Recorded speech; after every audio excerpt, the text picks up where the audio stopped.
mi sọ kó má bínú ajá fún yìí má bínú yẹn débi wípé àwọn èèyàn ní fi rí angle pain tó ń go through òun mi sọ pé mọ̀mọ́ fún mi they shouldn't make it look like rude more even whatever you are doing means pé èèyàn rude ṣé rude yẹn ọkọ̀ bá bí ọkọ̀ bẹ̀rẹ̀ sí rude wa ni ó kọ̀ ló wà lórí ìṣòwò rude wa náà you don't understand they pretend pé lọ́wọ́ nù nǹkan tó jẹ́ kó máa para náà èmi ò ń ṣerú èèyàn bẹ́ẹ̀ yẹn o èmi ò ń deceive yàn.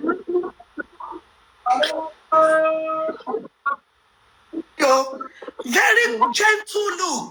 òun náà máa ń rí pẹ̀lú sọmọṣọpọ̀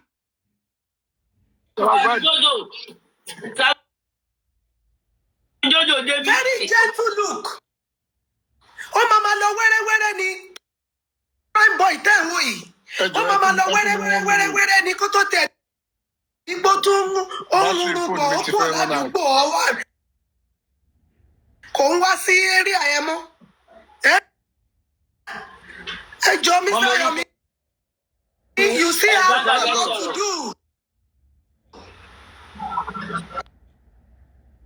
Ṣé everybody mo kí gbogbo lé.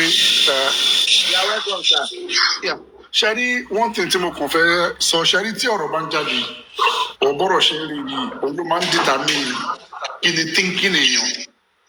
Nígbà tí prime boy sọ̀rọ̀ lẹ́ẹ̀kan tán ní kí ló ń ṣẹlẹ̀ kìnnìkan ó ní nǹkan tẹ́ bá sọ ló máa fa answer tí màá mú wá ṣẹgbẹ́tẹ̀ and I think about that mo wá ń wo pain tó ń go through and the kind of labeling to everybody including myself to gbogbo àti fúdẹ́lẹ̀ pé o máa ní sùúrù now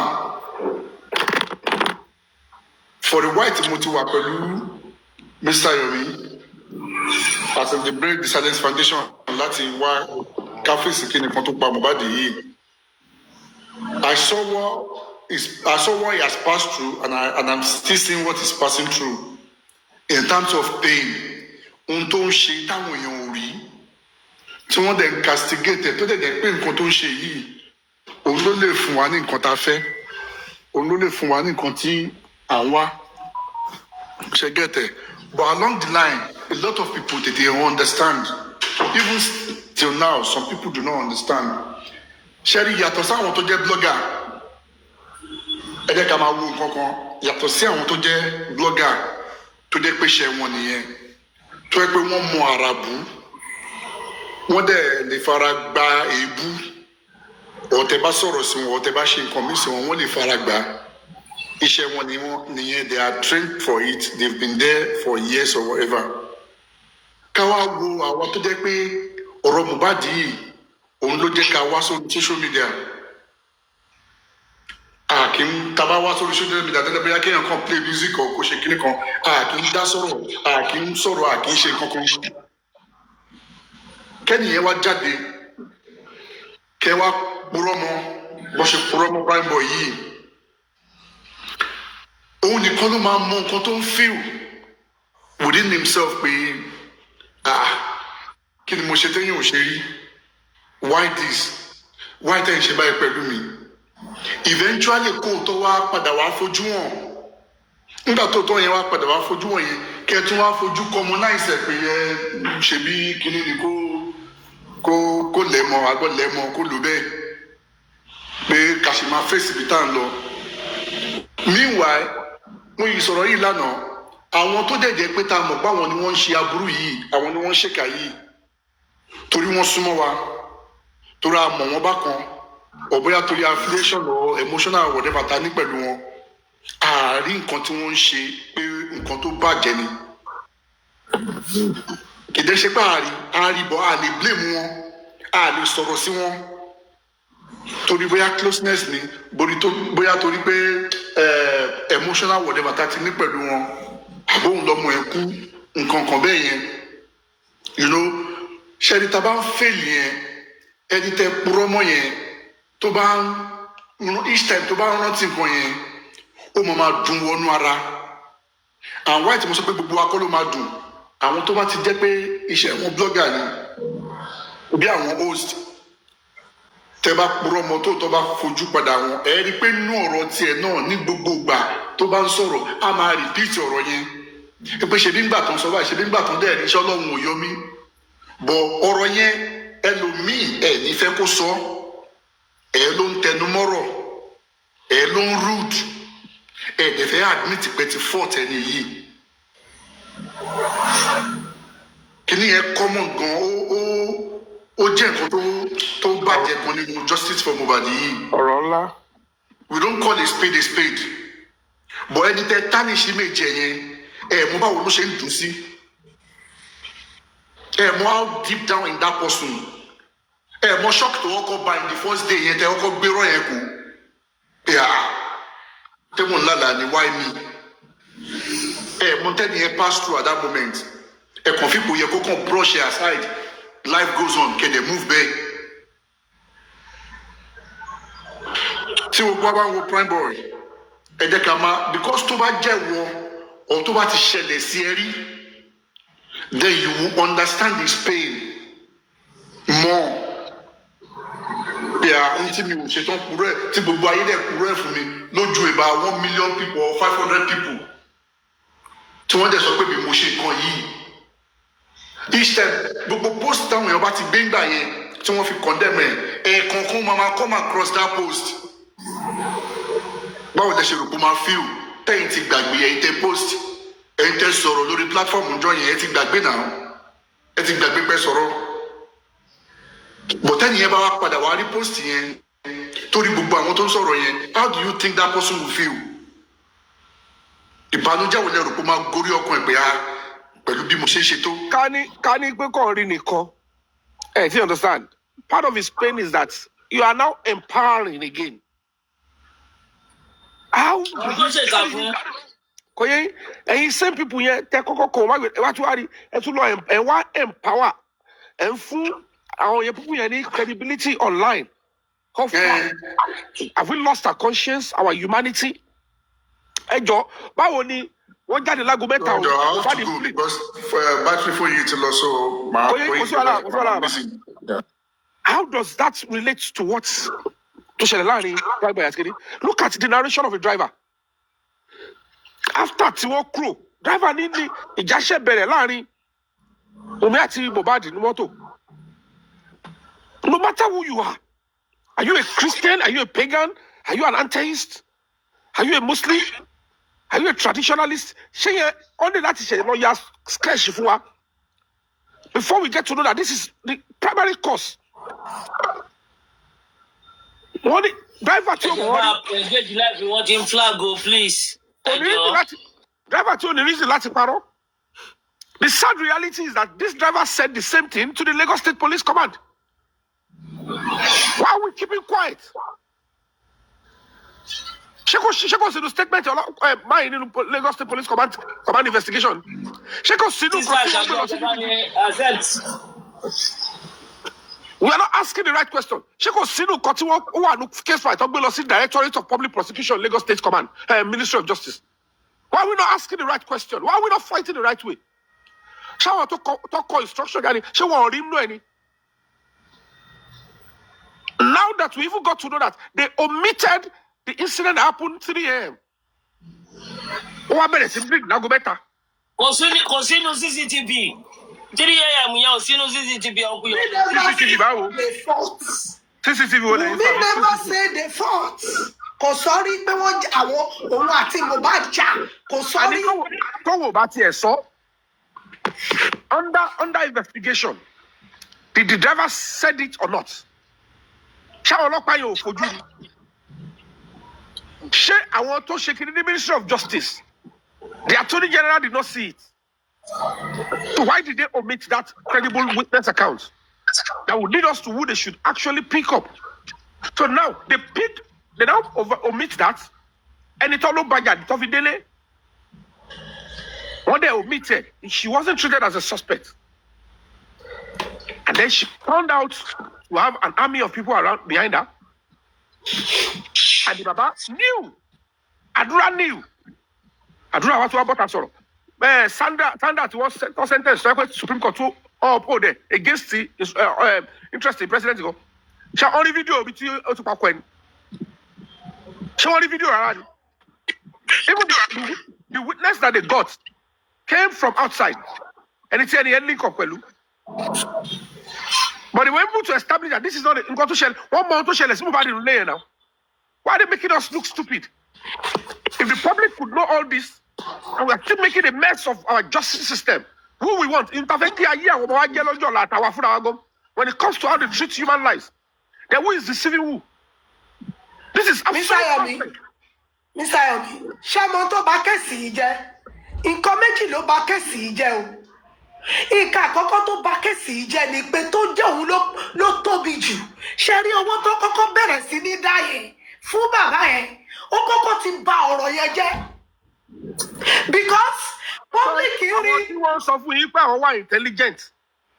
Because they don't listen. Public rí bíi pé tó bá rí owó náà, òun náà á lè fight back.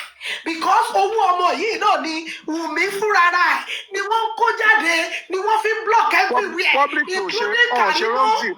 Public ò ṣe wrong thing lápá bẹ̀ yẹn. Èmi ò sọ pé public ṣe wrong thing. Wọ́n hijack yẹ. Àwọn tó hijack yẹ. Kò ní thank you lẹ́nu.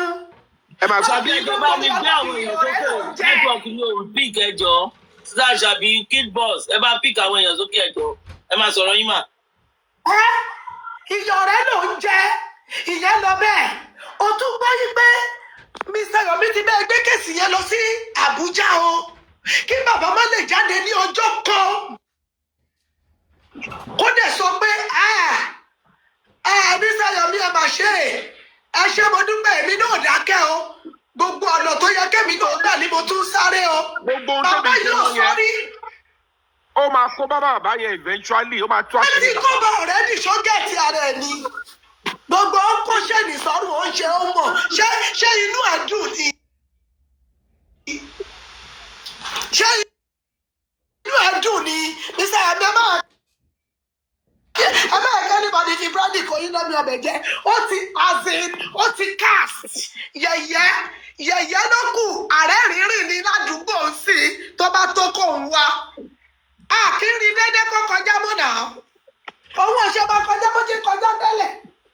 Ẹ̀sìn àwọn ẹlẹ́yà ó ti ṣe ní Ìkòròdú ẹ gbàgbé bó ṣẹlẹ̀ but ẹnì kan ò lè máa sọ̀rọ̀ kí ọ̀pọ̀lọpọ̀ dákẹ́ ọ̀pọ̀lọpọ̀ tún wá dákẹ́ nínú àwọn tó dákẹ́ ìkà ló tún wá jẹ́ kò sí má ṣe fẹ́ make sure pé ọmọdé yìí àwọn tó wà nílẹ̀ Mr. Yomi tẹ bá wà mẹ́jọ tó kọ́kọ́ sí bọ́ yìí ẹ wò ó tẹ bá jẹ òkú ahun ẹ máa kẹ́ńjọ́ ẹ̀. Wùmí tá à ń sọ yìí omi ẹyọ kan báyìí kò jáde lójú ọmọdé yìí omi ẹyọ kan àwọn bọ́ìsì tún sọ pé ẹ ṣí ojú ẹ jọ ẹ bá wa ṣí ojú ẹ gbogbo àwọn lifestyle àwọn gbogbo wọn tó ti mú wọn tójú ti pọ́n kò sí kankan nínú wọn tó ṣe pariwo tó ó ní ká má ṣí o ẹ má ṣí o ẹ má ṣí o wọn ò jẹ́ kí wọ́n tètè ṣípò sí yẹn àwọn tó náà fẹ́ wo ojú ẹ wọn ò ṣí. Ọlọ́run máa mú ọmọdé yìí o èmi mọ̀ pé Ọlọ́run máa mú ó jẹ́ òun ló ṣe ni o accidentally o ó jáwé èèyàn ló wá hẹ̀kú ẹ o Ọlọ́run máa mú ọmọdé yìí jọkùn òtítọ́ ti dé ó wá kú bá ṣe fẹ́ grab òtítọ́ yẹn kó bọ́ sí wa lọ́wọ́ gógó. Mọ̀mí Olúfúnmi ó dà ìkan bí ẹ̀mí ń sọ̀rọ̀. Jẹ́ kí n bọ́ sí bọ́ọ̀bù yìí. Bẹ́ẹ̀ sà. Ẹ má wá surprised. Ẹ má wá surprised. Ẹ má yẹ kó jẹ́ ìyàlẹ́nu fún yín. Don't be surprised. Yes, sir. If it's the same script ni bàbá yẹn act àti Wùmí.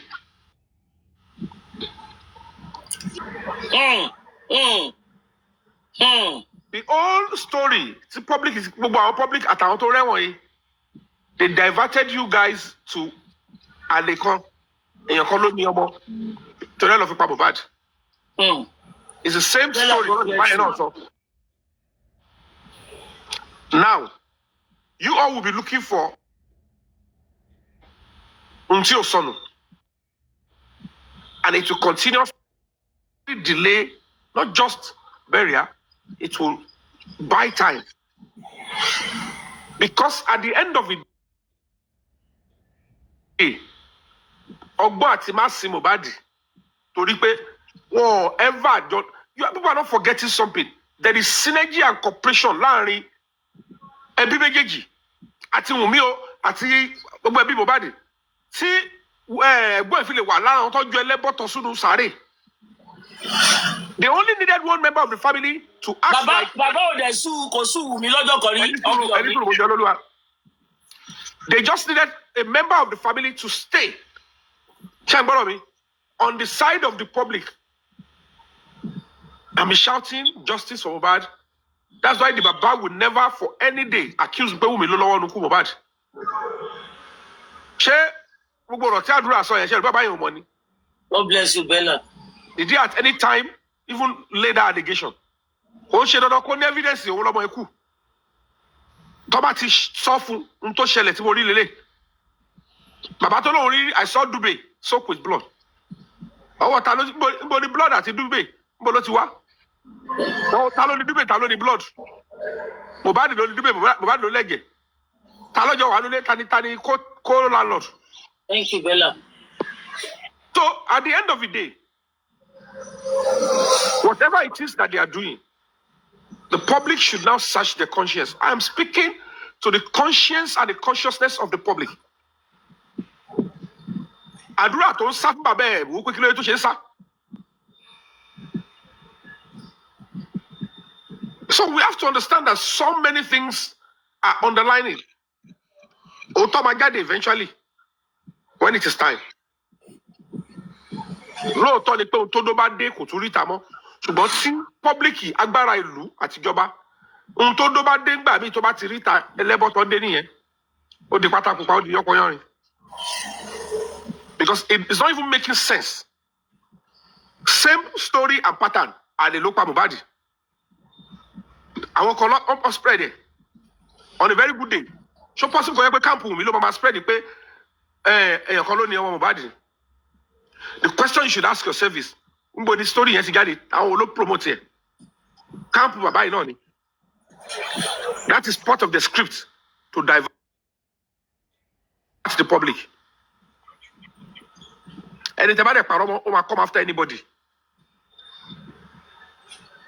You cannot tell me pé camp Wùnmí ni wọ́n ti pé ẹlẹ́mà sọ́kà kiri pé èèyàn kan ló ní ọmọ ó wá pa Mohbad. Even if it is true, kò ní fẹ́ kó bọ́ta. The question tí a bẹ̀rẹ̀ lọ́wọ́ ni pé níbo ni formation ẹ ti jáde àwọn olóò promote tó fi go awire. And àwọn tó ń tẹ̀lé bàbá yẹn are fully in pain. Wọ́n ló bímọ ẹ̀. Báyọ̀ kò bẹ́ ṣe ń lọ káàkiri tẹ̀ ń jà yìí. Ẹ̀dẹ̀ mẹ́rin tó pa ọmọ yín. Be bold and say it. And tell us your source. Then the conclusion of the call you need to come over. You can accuse anybody, they will investigate the person. But tell about the law tell the law me.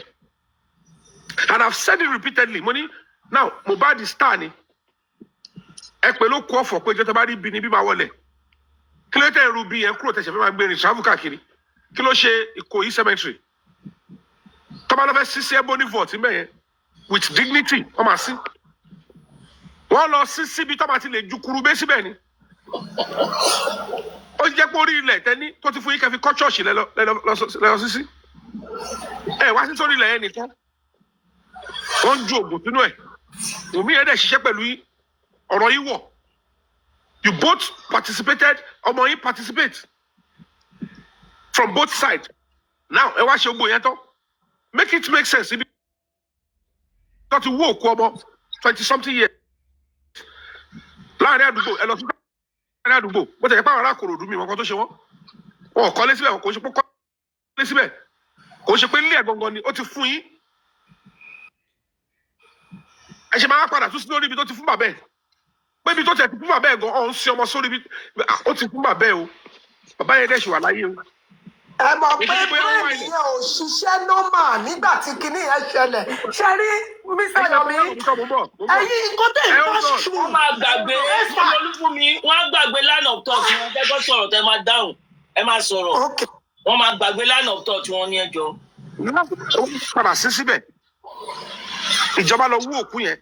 It's part of the reasons why the government are angry because they know the truth. Now, ọwọ́ sí tán. Wọ́n gbé síbẹ̀. ọwọ́ ayọ̀ the same public ẹ wá ń dáwọ́ bàbá yẹn ó wá lọ sórí orí ilẹ̀ náà again orí ilẹ̀ ẹni bàbá yẹn ti change aṣọ bí aṣọ mẹ́ta tó lóun ṣe revival àbí kí òun ṣe celebration Birthday. Futani. Mohbad. That's disgusting. What are we talking about? Àwọn wá wèrè kí àwọn àdọ̀tí àwọn nǹkan tó sọnù kiri. It could be one of, in my own opinion, though, one of the reasons so tẹ̀mọ́ akọ́ bí Lagos State irú ni pé irú Ìyábọ̀ tó lọ lídìí gbogbo one sport yẹn gbà ìwọ tó yẹ pé o láìkì ìjọba wa. Ìwọ ló wá fẹ́ gbá o fẹ́ fi kú Mohbad di star o fẹ́ sọ̀rọ̀ di one justice seeker níbo síbo. Ní káwọn máa pọ́nlé káwọn máa kó gbo machineries state government kó máa fi dúró tiẹ̀ lẹ́yìn. Kálí mọ̀ pé gbogbo ẹlẹ́bọ̀tọ̀ tí yẹn náà tún máa ṣe nìyẹn màá fi struggle yẹn lẹ́gbàá yẹn. Ìyá ẹ pẹ̀lú ìyàtọ̀ ọmọ yẹn fi jẹ mí pẹ́ gbọ́ ṣé Ìyábọ̀ ni mo lọ spirit mi lọ bá gbà ọkọ ni ẹlẹ́yìn ṣe wọ́tọ̀ ẹ ti sọ pé máa pa wọ́tọ̀ tì ẹ máa lọ jà fún you have got me justice ẹ wá fílẹ̀ nítorí Ìyábọ̀ kan màá fojú yín dánrin ṣé mo ṣe tọ́ ọ̀bọ̀ báyìí ṣé náà bọ̀ bàbá mi ní 2003 mo ṣe birthday ní Canada mo ṣe l'Amẹ́ríkà Òṣùpá kọrin fún mi lá Canada ó kọrin fún mi l'Amẹ́ríkà 2024 Màláíkà ló kọrin fún mi mo ṣe bizabiza ayé bíbí happy ó di 2025 mo sá kíjokíjo pẹ̀lú ọmọ ọdún mẹ́ta kiri. Pẹ̀lú kébé yín mi Sáyọ̀mí ó yẹ jẹ́lásì kébé yẹn fọ́ ó jẹ́lásì ẹ̀kú. At the end of the day it's preposterous and these people are still sticking around the same person. Who are these people? Tani Wumi Tani Baba kiri kan tó bá ṣe kan tó ní kọ́ o. Wọ́n kọ́ àwọn òrè kọ́kọ́ máa bọ́ orúkọ tèmi jẹ́. Òtún wá dé ẹ̀dùn mọ́mẹ́ ẹlẹ́yin ní fírèmù jẹ́mi lọ. Gbogbo rọ́bìṣì yẹn, how can a grieving father be doing this? Ohun tó dùn mí jù ni pé one of the top veteran actresses tó pè mí pé Yomi òun ṣọmọdé o. Gbogbo ohun tó fẹ́ ṣe yìí àwọn èèyàn máa gbé bàbá yìí ló ń gbèsè lẹ́yìn o bàbá yìí ò wọ̀ tiẹ̀ o ohun tí mo rí ò rí o mo ní èmi ò lọ jà fún bàbá ọkàn wọ́n ní ìwọ lọ bàbá yẹn lọ́wọ́ àlùbọ̀ ń jà fún kò dísáàbù bó tẹ́ ń ṣe fún yìí ṣé o ò rí ohun tí mo rí ni pọ̀ kò tètè yé mi gbà yẹn make it make sense ẹ wo bọ́ yẹn sọ di drama ẹ wo bọ́ yẹn sọ wọ́n sọ DNA lásán wọ́n sọ di national show. And people keep pumping money to both sides. Adults are deliberating DNA. I'm too refined for that. I don't see. Buy DNA. If you watch a show, me watch content. DNA. Papa, tó bá ti ní ìdí owó yẹn sìn, wọn jẹ́ kówó lọ síbi tó yẹ kówó ti ṣiṣẹ́. Wọ́n kọ́ ìpè wọ́n ní bàbá ló máa sanwó kọ́ lọ ṣe DNA labroad. Wọ́n máa gbé sample lọ. Bàbá ṣé ẹ sọ wípé bàbá yẹn yọwọ́ láti ṣe oṣù autopsy ọmọ ya lásán káwọn sọ pé DNA a kó lẹ̀ kọ́ lọ sí abroad lọ ṣe ibi tí ò mọ̀ pa ẹ̀ they are stalling it again. Till later Jika wake up the person that requires justice we have to be honest with ourselves prime boy reason ohun ta damage pẹ̀lú ohun afẹnu ṣe correct ẹ̀ náà ni ẹ wo ìgbà tí àdúrà àti slave white tó lọ sílé bambú tó lọ ń jẹ iyán eléwé people that know what happened the real suspect now Adura Wumi and Darosha kọ́ṣẹ́ wa kilo Zomo kọ́ṣẹ́ wa later we will get justice for Mohbad and we will fight to the end. We will get them. They will pay whatever happened. They must. It's established already. On a good day, how many witnesses do you want to get before you know who has a hand in Mohbad's death? Driver Soro, Karimo Soro, Spending Soro, Adura wa Soro. He didn't just give a 3 seconds video. He gave a vivid account. Kidney job to fair, kill a lot of fair. If I bad Nigeria again. Must this country continue to go backwards? People are putting their lives on the line to more people there. Let me contribute to my quota. Kill it here, bossy. The embarrassment to go when we travel around the world is too much. When they laughing pot why you asking me kid watch it? Oh no, keep also the flight you are no flight for 7-8 hours. Kiko kako si biko. Consider risk is flight you have to land it on sorting it. But you boba de put travel kakiri. And it all ya lo ma pade won.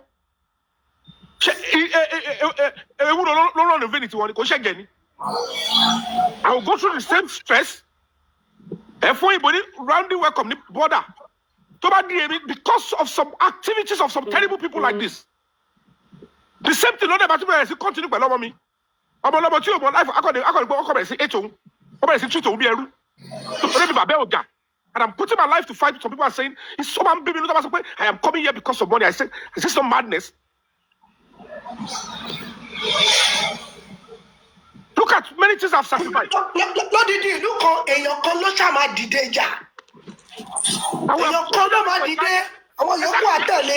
So I'm going to be appealing to Prime Boy. If you want to, you have right to be angry, but channel that anger. But you support color. Thank you. Thank you, sir. It's ensuring that I need justice in the today and me say, justice that why. In the process of you saying justice for bad, I must not suffer in vain. Justice for Mr. Yomi. Justice for you. Justice is continue correct. I want you to be better in life. Be better to move. Be better travel. Be better possible.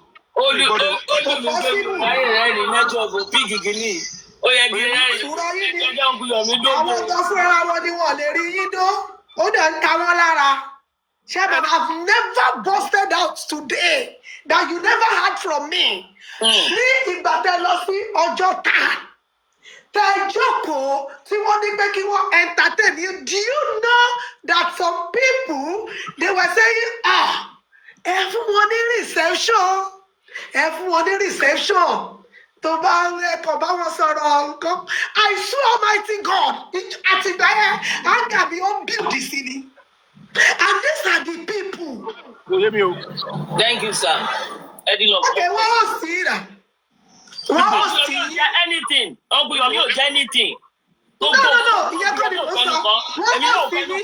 Anything tó fún wa bẹ̀. Níbo lẹ ń sọ? Ìgbà ká lọ sọ́dọ̀ kọ́mísọ́nà police. Ìkẹjà ní ìwọlójọ́jọ́ ta ẹ̀ mọ ìkó. Wọ́n entertain yín. So nígbà tí ẹ̀yin jókòó sínú conference tá ẹ lọ ń defend ẹ lọ ń sọ gbogbo ẹ̀. Mi ní fún yín ní orúkọ woman ẹ̀. She is part of why all this thing is like this. Àwọn tó lọ ń fún lówó níbẹ̀ yẹn, àwọn nìyẹn. And she's not even on uniform this very day. Ọlọ́run ọba yín ẹ̀jẹ̀. Bẹ́ẹ̀ni, ẹni tẹ́mi mọ̀ dáadáa ọlọ́pàá ni. But this same person wọ́n ti jẹ́ kó believe pé kó pretend. Ṣé rí gbogbo bẹ́ẹ̀ ṣe ń ṣe life tẹ́ máa ń ṣe analysis? Majority of the people feel pé they were part of you guys is a lie. They were planted. Àti ọjọ́ ẹ̀ mo ti rí pé no. This is what these people are doing. Wọ́n ọmọ bóyá Yíbò ni mí, mo kúrò bẹ́ẹ̀ pupa mi jọ Yíbò. So ẹlòmíì àti sọ Yorùbá yẹn kalẹ̀, wọ́n ti ṣe discussion yẹn, wọ́n kàn máa wò ó pé ṣẹ́ni ìgbà tá a wí ṣá. Because nǹkan tó sọ ní ọjọ́ yẹn, ó heavy. Èmi àtàwọn tajọ dúró lọ́wọ́ sọ pé do you see? Fún mi ṣebí we tell you pé àwọn ará bíbá yìí wọ́n ti ra everywhere, wọ́n ti plant wọn. The only thing táwọn justice seeker lè ṣe òun ni pé kí wọ́n ṣera wọn ní ẹyọ kan. Àwọn tó bá rí i pé òótọ́ lélẹ́yìí ń jà fún gangan, àwọn yẹn ni kí wọ́n kì í sí. Ni mo ṣe wá wò pé báwo ni the very dark man, báwo ló ṣe ń ṣe tó jẹ́ pé kò tiẹ̀ fẹ́ anybody ní ọ̀rọ̀ sọ rárá. He was just doing ìtọ́lọ́rọ̀ ló ń ṣe. Tó bá ní mo náwó NGO yálàyà ẹ máa bọ̀ wá query mi. Because ibi tó ti nídìí owó gangan nísìnyí, owó jáde láti lọ ná síbẹ̀. The case now remain the same. And these are the people tó ti rí owó gbé lọ fáwọn people yìí. Tó bá yẹ fáwọn people yìí wọn ò rí owó gbà mọ́ ni ẹ lọ́wọ́ wọn ẹ máa rí pé kéèsì yẹn ti take dimension míì. Ọlọ́pàá ò fẹ́ padà lẹ́yìn èèyàn. Madam Olúfúnmi, Mọ̀mí Olúbùnmi ọkùnrin Yomi fẹ́ sọ̀rọ̀. Ìpele mẹ́ta, in my own opinion, làwọn tí wọ́n finance àwọn èèyàn láti máa da and divert stuff. Kákọ́sí bàbá, kákọ́sí Wùmí, àti kákọ́sí àwọn kan. Àwọn tó bá yé nu yín máa bọ̀. Àwọn tí ó dẹ̀ tí yé pọ̀. A gbọ́dọ̀ fẹnu sọ́tọ̀, ó yé wa. And those three carcasses ni wọ́n ní àwọn. Àwọn tí wọ́n ti mọ̀ pé àdúrà wà nínú fíìmù yẹn, àwọn ni wọ́n tún lọ kóra wọn jọ sẹ́gbẹ̀ẹ́ kan tí wọ́n ń gbowó lọ́wọ́ wọn pé ẹ lè ta ọmọ kò lè kú kí ní tẹ̀lé. It's what I know. Àní kan náà ni àní kákọ́sí bàbá, kákọ́sí Wùmí, àti kákọ́sí àwọn yẹn lágbára ju àwọn méjèèjì yẹn lọ. Àwọn yẹn gangan ni major financier, and they are equally protecting the same interest. Ṣé ń gbọ́dọ̀ mi? So whatever the case may be, Ọlọ́run ló máa padà ṣe. Bẹ́ẹ̀ni o. And I can tell you for free, kákọ́sí yẹn ni majority àwọn territory, àwọn money spender àárín yín bì, some of them, that is the carcass they work and they belong to. Ọlọ́run náà ni ò tí ì parọ́ àwa yìí. Torí tó bá jẹ́ pé mo lọ ganu sí ohun tọ́lọ́run fi rán mi ni mò ń ṣe ni. Olúwa àti gbé kuru jẹ lọ́wọ́ ẹbọra ti pẹ́. I can tell you all for free, as at last week, wọ́n lọ gbẹ́ igi báyìí, wọ́n fi ṣe pósí, wọ́n fi ṣáájú against mi pé kọ́tà mi kú, wọ́n ti sin ọ̀tá mi. Ọlá àdúrà ló ṣì ń gbé mi ró bí mo ṣe wà. Kid Boss, ẹ jẹ́ bá mi mute ẹni tó ní gbogbo yín máa tún gọ̀ yàtọ̀. Ohun tí ogun tó dẹ̀ ti ṣẹ́ yẹn kò ní gbérí mọ́. Agbára Ọlọ́run kò ní gbérí mọ́ lórúkọ Jésù. Ibi tó gbé yín dẹ̀ ti wá Ọlọ́run á ṣe wọlẹ̀. Ó ti padà síbẹ̀, ọba àforí wọn kú. So whatever the case may be. Náà imagine irú àwa tàbá wa lágbára bí ọ̀nkú Yomi báyìí.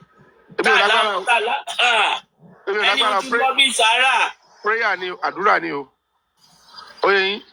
Wọ́n tó bá ti mọ̀ pé ó bá yẹ kó láìkì láti máa dókójú àbúgbò jù. Ó yẹ yín. Ṣé ọmọ pé téèyàn bá ní agídí, Wọ́n tó bá ti mọ̀ pé kò ń jẹ́ kí oògùn dáhùn lára èèyàn. Tẹ bá ní agídí, ẹ lọ try ẹ̀.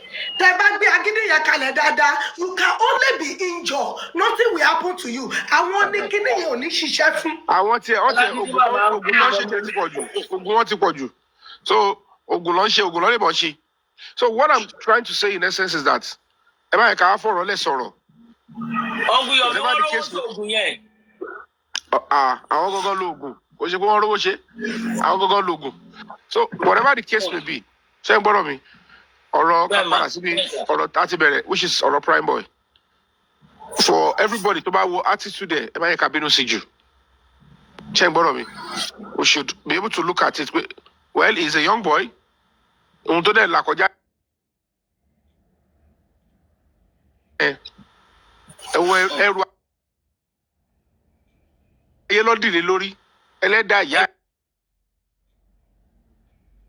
bẹ́ẹ̀ òun ló bá sọ ẹrù yẹn bọ̀bọ́ ṣe wá sọ tán ẹni tó gbé sórí ẹ̀ ṣọ́nù òṣèré máa ró ni so ọrùn sì máa wọ̀ ọrùn sì máa ró àti tó bá ń fi tara sọ̀rọ̀ àwa ní ká mọ̀ pé he has a good alibi akọ̀mọ̀ máa pẹ̀tù sínú pé bó ṣe ń bínú yẹn má bínú jù ẹ má kárí fọ́ọ̀tì ẹ̀ jù torí pé àwa la lọ tọ́ ọlọ́pàá ló lọ tọ́ àtàwọn tó parọ́ mọ́ nígbà tó ti parọ́ mọ́ yẹn àwọn tó ẹwúrú support tẹ fáwọn tó parọ́ mọ́ nígbà tí ọ̀rọ̀ tó wá fojú hàn you can see the way táwọn ẹ̀ ṣe ń pass whether we all like it or not we have all been deceived and I've said it ẹni tó bá rántí láti almost August or September ni mo ti sọ pé don't tell me the story kàn follow yàn ni pé I have investigated.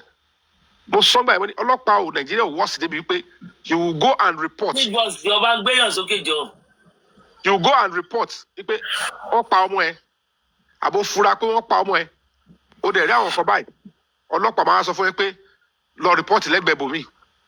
No, but people they were acting too smart then. Ó yẹ kó ti mú wọn lẹ̀ báwo ọlọ́pàá Nàìjíríà ibi tó ti ṣe station settle nìyẹn whatever it is. You will be surprised that all stations settled might include Àwọn ẹbí Mohbad. The station that is settled. Because pariwo síta. God bless you. The station that was settled are the family. They kept quiet and they kept it and they went to bury.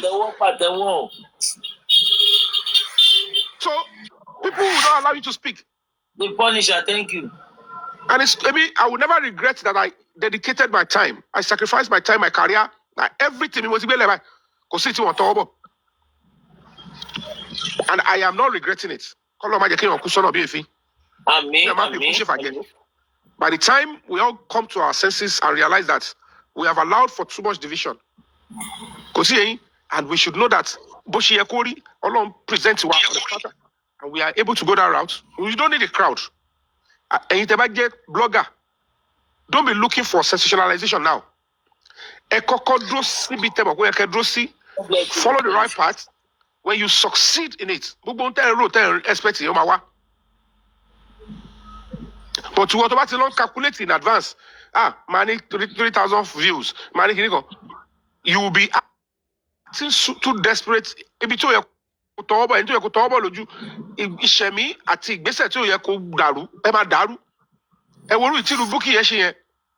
She practically and deliberately destroyed an obstructed pathway to justice for Mohbad.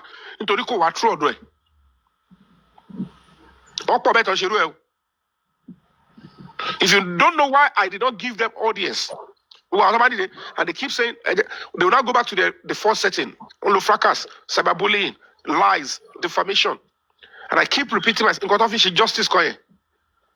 At this stage of my life, you are enough to become intimate. And facing and because they cannot see from what you are facing, the pain you are going through. Mr. Yomi, definitely schedule there. Sherry Oroti, Madam Olufumi sọ lẹ́ẹ̀kan yẹn pé àwọn tó ń wà lára wa tí wọ́n lọ táwọn kan ṣe meeting nílé táwọn kan ń pín owó ń ta against nǹkan tí wọ́n ń ṣe. I've been saying this for a very long time. Mo mọ̀ pé ọ̀pọ̀lọpọ̀ wa náà mọ̀ o ṣe get pé double agent. A ṣì sọ lórí platform yìí lánàá pé double agent pé whenever tí Mr. Yomi bá padà dé tí mo sọ̀rọ̀ yẹn pé tó bá padà dé sí Nàìjíríà tó bá bẹ̀rẹ̀ iṣẹ́ ìpadà gbogbo àwọn tó dákẹ́ yìí wọ́n tún máa dìde padà ká má rò pé bóyá wọ́n ti ṣàgbéjẹ́ mọ́wọ́. Because máa yóò sí ara nìkan ni a mọ̀ pé wọ́n ń ṣe bọ̀ nǹkan tó ń dùn yàn jù ni pé tẹ́ bá dárúkọ pé lágbájá yìí bí madam yìí sọ pé àwọn ò ní dárúkọ yẹn ká ní wọ́n dárúkọ lẹ́ẹ̀kan ni pé lágbájá báyìí kó wá jẹ́ ní tí gbogbo àwọn èèyàn nífẹ̀ẹ́. Wọ́n á blog woman yìí wọ́n á drag woman ẹ̀ débi pé wọ́n á drag Mọ́mì Olúfúnmi ẹ̀ débi pé àwọn ọgbà wò pé kí ló ṣẹlẹ̀ sójú òótọ́ táwọn sọ yìí lọ ni. Because torí ìfẹ́ táwọn èèyàn wọ́n ẹ̀ máa burú táwọn ẹni yìí ṣe lábẹ́lẹ̀ ẹ̀ nífẹ̀ẹ́ kán sọ̀rọ̀ ń pa wọn. Bọ́n tó yẹ ká máa ṣe ni pé tó bá sọ̀rọ̀ ń pa wọn ẹ̀yin ò ṣe wá lọ ṣe findings yín. Bọ̀ torí pé poverty tó ti wà lẹ̀ àwọn ẹni yìí máa fún yín lówó wọn náà wọn tó ń sanwó fún bọ́ ṣe wà yẹn tó pé tẹ bá dárúkọ wọn báyìí táwọn ajá wọn bá dìde sí tó bá gba yín mú wọn á gbé gbogbo picture family yín gbogbo ohun tí ò ṣẹlẹ̀ rí inú ilé ayé yín wọn á sọ pé nǹkan tó ṣẹlẹ̀ nìyẹn. So àwọn èèyàn yẹn wà tí wọ́n ti rò pọ̀ mọ́ wa gidi gan. Bọ̀ lọ́wọ́ ta wà yìí tó bá sọ pé lágbájá báyìí ṣe nǹkan báyìí ẹ má jẹ́ ká wò pé ta ni lágbájá yẹn ẹ jẹ́ ká kọ́kọ́ lọ fìdí ká kọ́kọ́ lọ find out.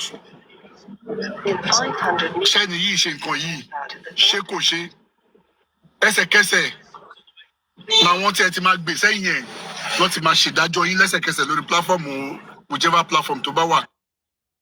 Ohun tó ń delay justice nìyẹn ohun tó ń fà wá sẹ́yìn nìyẹn. Ìyẹn part 1. Ṣẹwárí part 2. Ṣẹwárí part 2 tó yẹ ká tún mójútó.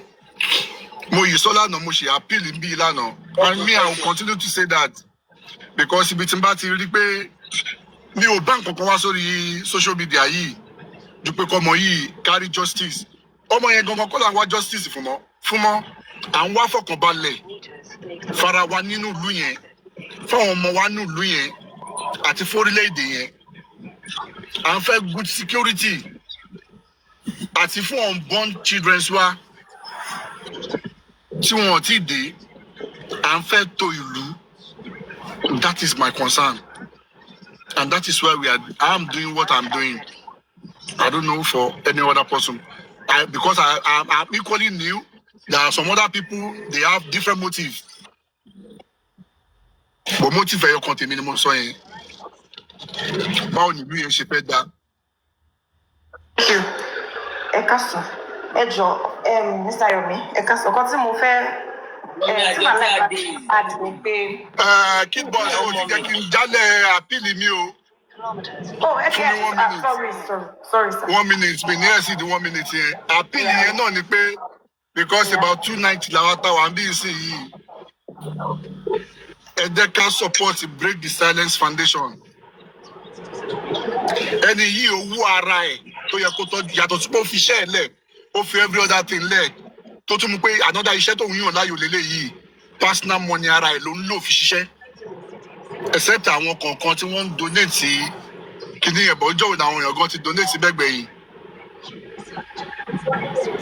Ara àwọn kan tó ń delay iṣẹ́ nìyí, tó ń delay justice wa nìyí. Foundation tá a mọ̀ pé ó lè jà fún kíní nìyí. Let us all please ẹ jọ̀ọ́ tọrọ kọ́bọ̀ ni let us support. And in no time, like I used to say, Amari, just mo ti sọ nígbà kan about 2 months ago. Mo ní by December, gbogbo kini ma kásẹ̀lẹ̀ àti máa rí justice and wá fún Mohbad.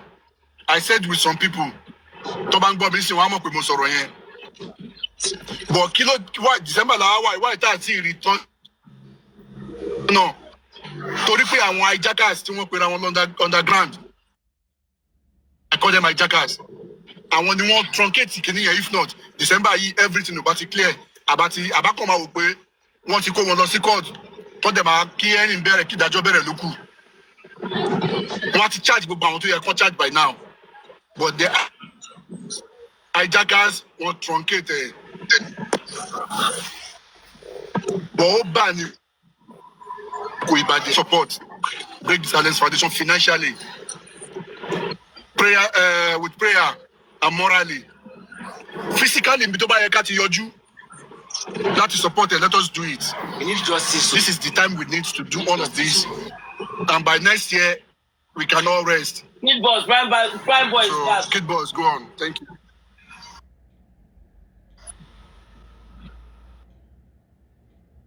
Thank you, Expander. Prime boy, everybody, good afternoon. Nǹkan tí mo fẹ́ kí Mr. Yomi ẹ jọ̀ọ́.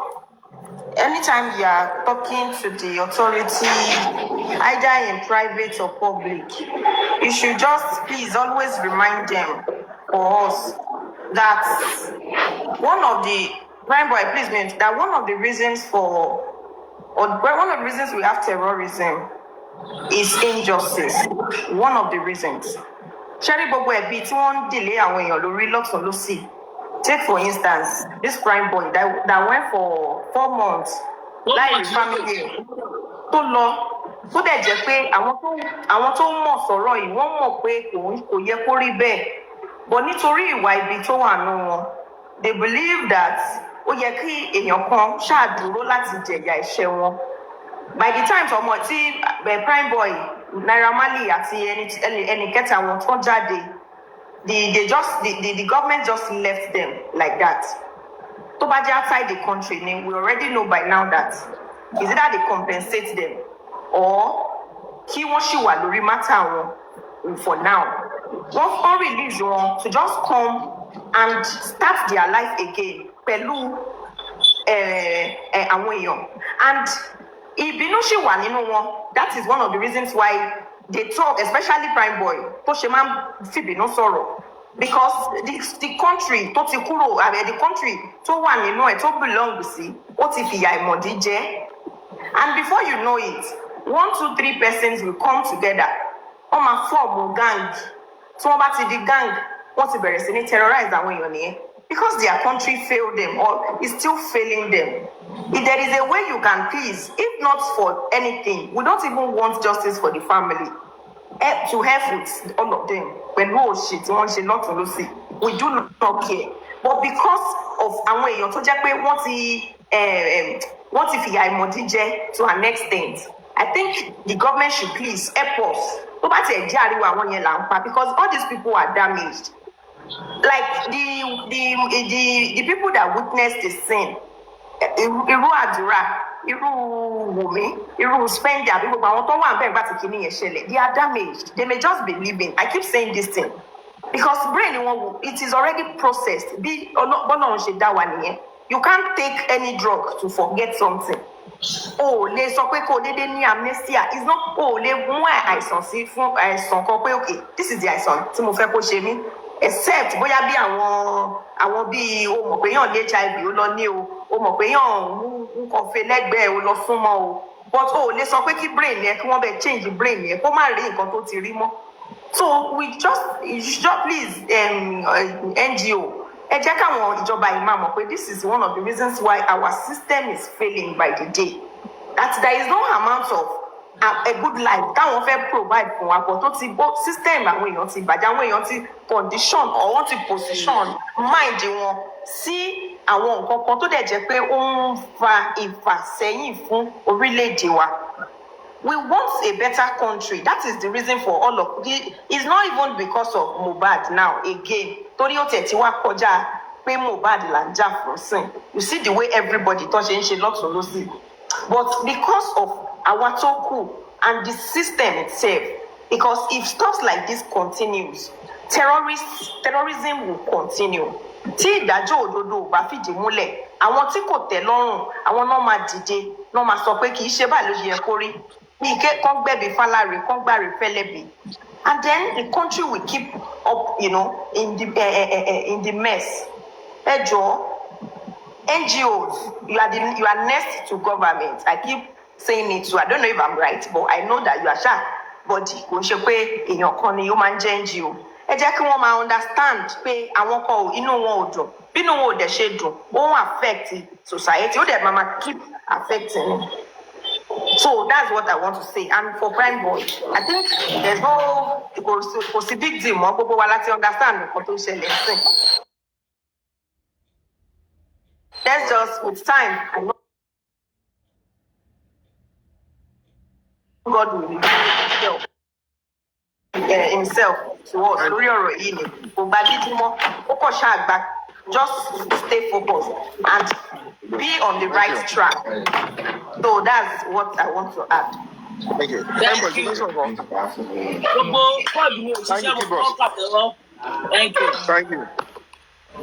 I appreciate you. Thank you. That's a wonderful submission. Nípa ọ̀rọ̀ Prime Boy, host, I cannot categorically say this is how the remedy will come.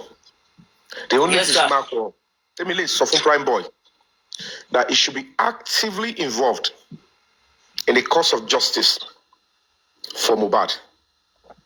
What if he get already wrongly? If he is not doing that, the public who understand that they are still neck deep into seeking justice for Mohbad, or marry clearly the wrong they have done to him, that will, I realize the pay. I just have to Prime Boy, no, she, if they truly want this justice. But wait, let me see. If he's leading it, of course, people will be fighting for his own justice too. And they will find a way to really try to lift him up.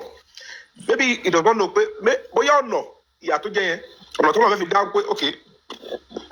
Maybe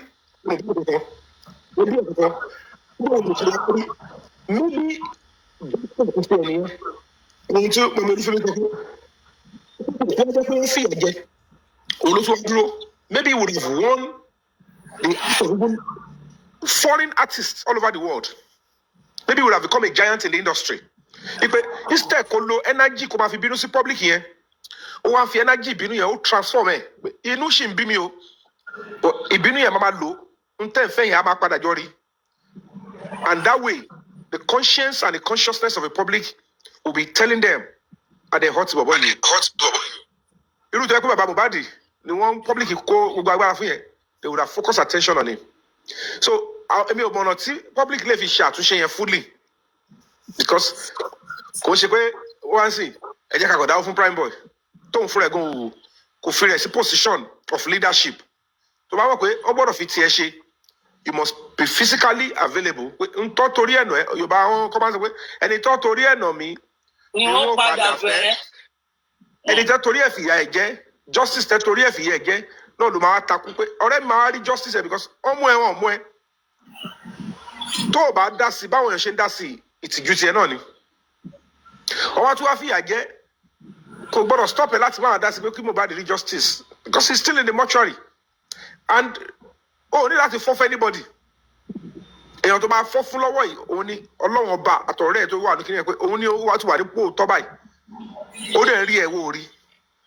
By doing that èmi bí lè pé tó bá ṣe yẹn the public will find a way to remedy whatever it has been. Even ọlọ́pàá gan anywhere tó bá rí ẹ pé òun lead àbó ń béèrè fún justice Mohbad wọ́n máa fi tiẹ̀ sọ́tọ̀ ní pé ọmọ àti fìyà jẹ ọ̀bọ ètò ìtọ́ o. Instead of máa fọ́ pé kọ́ máa tún mú ẹ kí ló ṣẹlẹ̀ ẹ tún lọ wá nǹkan tẹ́ fẹ́ wá and ẹ máa fún ọ̀bọ injustice ẹ̀ tẹ́ fìyà jẹ mí. And then the public will listen more to you, will love you more, will support you more.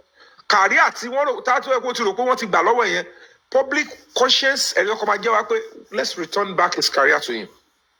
At least kò rò pé apẹnu àṣekà fún un kò sọ̀rọ̀ sí public. Ó pè é sọ pé òkè nítorí wọn fi sọ̀rọ̀ sí yẹn o bí ẹ ṣe pè ní public.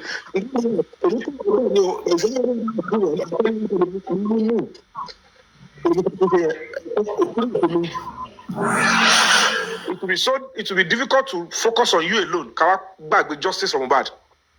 We can only do the two together. And to do the two together, we need you to be physically active, not attacking the public. To attack public on it. Instead of attack here, change here, refurbish here. And go for justice for Prime will also be established, and then you have your career, you have your life.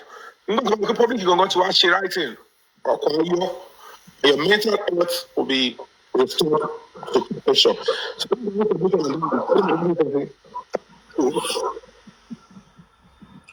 God bless you, sir.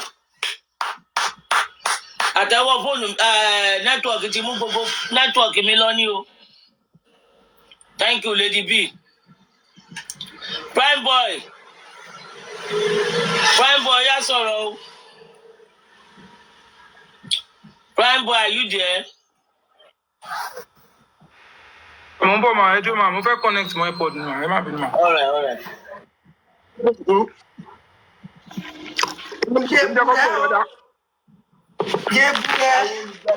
Ká lo airpod Prime boy kò ní jẹ́ kó gbọ́ ẹ̀ dáadáa ó lè máa mess up.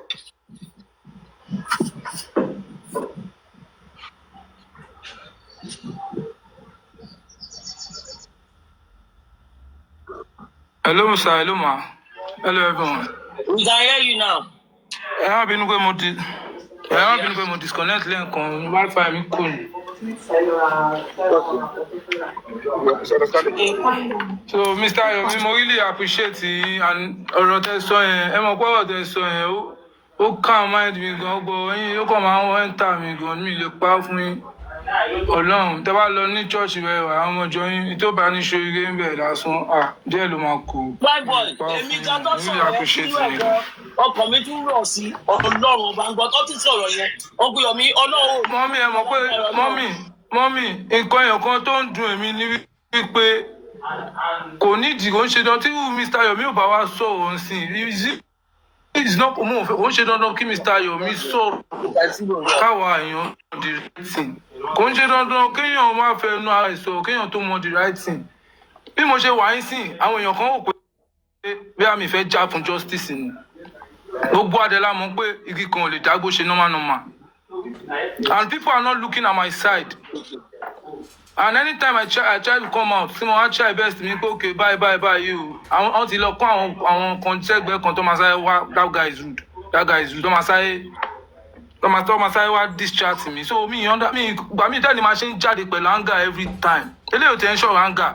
I came online to have fun mo kàn ya láìfù mọ́ mi mo kàn nílẹ̀ tẹ̀ wá sókè lẹ́nu torí mo ti máa ń wá tipẹ́ kí wọ́n rà pé mò ń sá ní gbogbo ìgbà so nǹkan tí mo nídìí ni pé igi kan lè dágbó ṣe it's not that justice ọmọ ọlọ́mọ ló wà mọ́ṣúárì yẹn thinking about that alone gan-an táwọn family ọ̀rọ̀ tí kò wà fún mi ọ̀rọ̀ tí kò wà bẹ́ẹ̀. ọ̀hún tí na nǹkan tó ń dùn àwọn public náà tó wá jẹ́ ká sọ̀rọ̀ gangan ó jẹ́ ká sọ̀rọ̀ dòkò fún anybody báyìí ká máa sọ̀rọ̀ kò lọ anybody ni this is not the right time for us to pity anybody anymore tí bá hùwà kan bẹ́ẹ̀ ṣe ń sọ fún mi pé ọmọ burúkú lélẹ̀ kí ni nǹkan tí mo kú mọ̀ mi rí kò ń ṣe pé ìjọba ti gbé mi lọ sẹ́wọ̀n rí pé bọ̀bọ̀ ìyá bóyá kéèsì mi kò ń pé mò ń tagbó kò ń pé mo pa òyìn ṣe kàrí láyé mi nǹkan ẹ̀kan tó tú kólúwa ìsíta náà lélẹ̀ kò dẹ̀ sẹ́ni tí nǹkan báyìí máa bà tẹ́ máa expect tó kó wà normal so the only thing I'm pleading for the public to do now is to do the right thing I don't need to tell you the right thing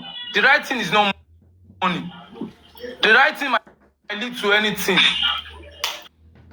but it's not money but it might lead to anything but for now I won't lie I swear to God I'm not fucking happy with anybody mi ò lè parọ́ because wọ́n fún mi ní opportunity fún mi ní opportunity àti. Comment section, please. Comment section, please. Ẹjọ́ torí Ọlọ́run. Ẹjọ́ anybody tí ò bá ti sọ nǹkan ká a máa mute ní ẹjọ́ for now please allow him to talk please. So public ò fún mi ní opportunity but you gave others opportunity. Ẹ fún àwọn. Sir. Ọmọ kan tí mo kọ̀ rí mbẹ̀. Ayé ò ní kó òun mọ́ ẹlẹ́nu. I don't want you to talk much. All I would just want you to say is apologize to the public if you can. Easily appeal that you also want justice for yourself. Because I mean, was found guilty of one or two things. Tó bá yẹ pọ̀ tá ẹ was found guilty tó bá fẹ́ dájọ́ fọ́ tá ẹ ó fẹ́ kọ́ tá ẹ lọ lo ọdún kan bóyá ọdún mẹ́rin eye mọ́ǹtì tó ti lò ní kirimọ́njì àwọn kìnìyàn ọmọ àkàmọ́ ọmọ àyọ́nú ẹ̀ o so if you don't know tó lọ sí go through yẹn nígbà tó ọtí fìyà jẹ ọ̀tá ẹ̀ bọ̀ nìyẹn o so if it is now like it's now. Mr. Adenison kan sorry sir Adenison kan tí mo rí fún yín tó máa ń jẹ́ kára kan mí dè ní ṣé ìsàn kankan tí mo rí ṣé mo pé ọjọ́ tí wọ́n post mi wanted yẹn ṣé mo kàn fẹ́ pa mí sínú sẹ́ẹ̀lì ní kọ́nẹ́ni tó pa Mohbad ti para ẹ̀. ṣé mo pé kò sọ fẹ́ ṣe yẹn wọ́n fẹ́ pa mí sínú sẹ́ẹ̀lì ni wọ́n máa ń ní ẹni tó pa Mohbad ti para ẹ̀. Wow, wọ́n ṣe fún bọ̀bọ̀ yìí bọ̀bọ̀ Fuji lọ́rin yẹn. Wọ́n gbọ́ báyìí. Because àwọn ìgbésẹ̀ kan wà àwọn kan wà tí mo ti rí tí mo ń pè imagine so bẹ́ẹ̀ mi náà kọ́ ṣe dọ̀fẹ́ náà ilé but what saved me was her view tọ́kàn pọ̀ mi sọ yẹn àwọn ẹ máa rí àǹtà nínú wọn. Everybody lọ para and join to accept something in this vicinity. Kò jẹ́ kó allow channels àbí anybody kó wọnú bíbá kó wá interview mi. Gbogbo ọlọ́pàá ló bínú but wọ́n ṣe ń bínú yẹn náà ní channel ṣì ń tẹ kámẹ́rà bọ̀ everybody lójú. So everybody láti pretend láti smart because ṣé ló ń wò wá. So they pretend wọ́n fẹ́ lọ wọ́n fẹ́ lọ ní sẹ́ẹ̀lì lọ́jọ́ yẹn tí mo tán lọ́yà kan. Tí mo yìí lọ́yà ẹjọ́ kejì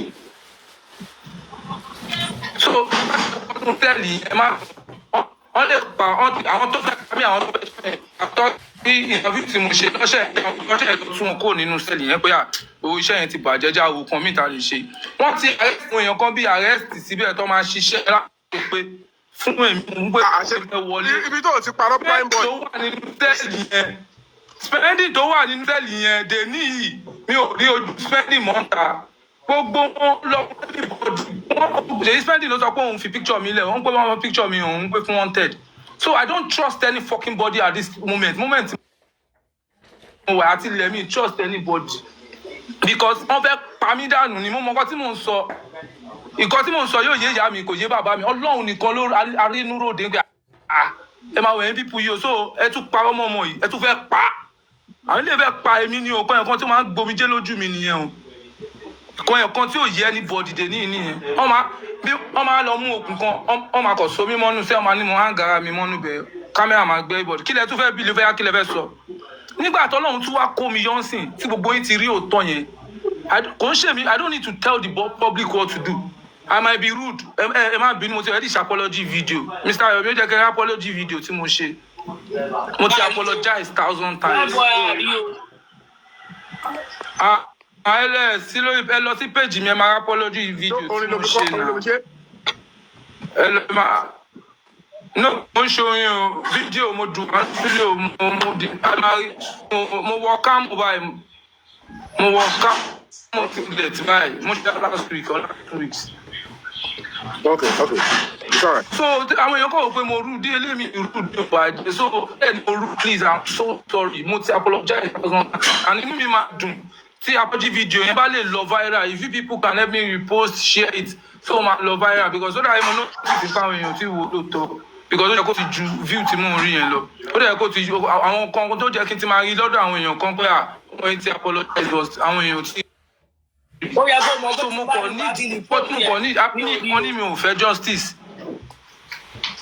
Ìyá mo ò fi gbà kan sọ wípé mi ò wá justice mi ò fi gbà kan sọ pé kán má wá justice mi ò fi gbà kan sọ wípé I'm tired of looking for justice. 1 minute prime boy tó bá lè repost kìíní yẹn so táwọn èèyàn á tún rí wọn á lè bẹ repost ẹ again so kí wọn náà repost ẹ àwọn èèyàn náà wọn á lè bẹ repost ẹ. ló lè ṣe níwọ̀n sí kó kàn sọ̀rọ̀. Ó yá ṣe níwọ̀n kí ókè ṣe níwọ̀n kí ski record ẹ̀.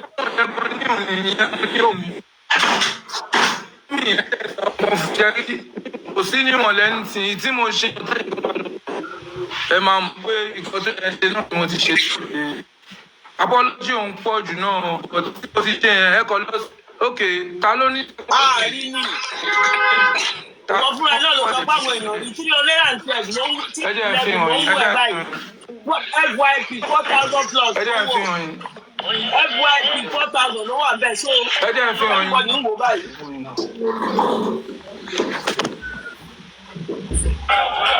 Mo ń bọ̀ máa ń sìn.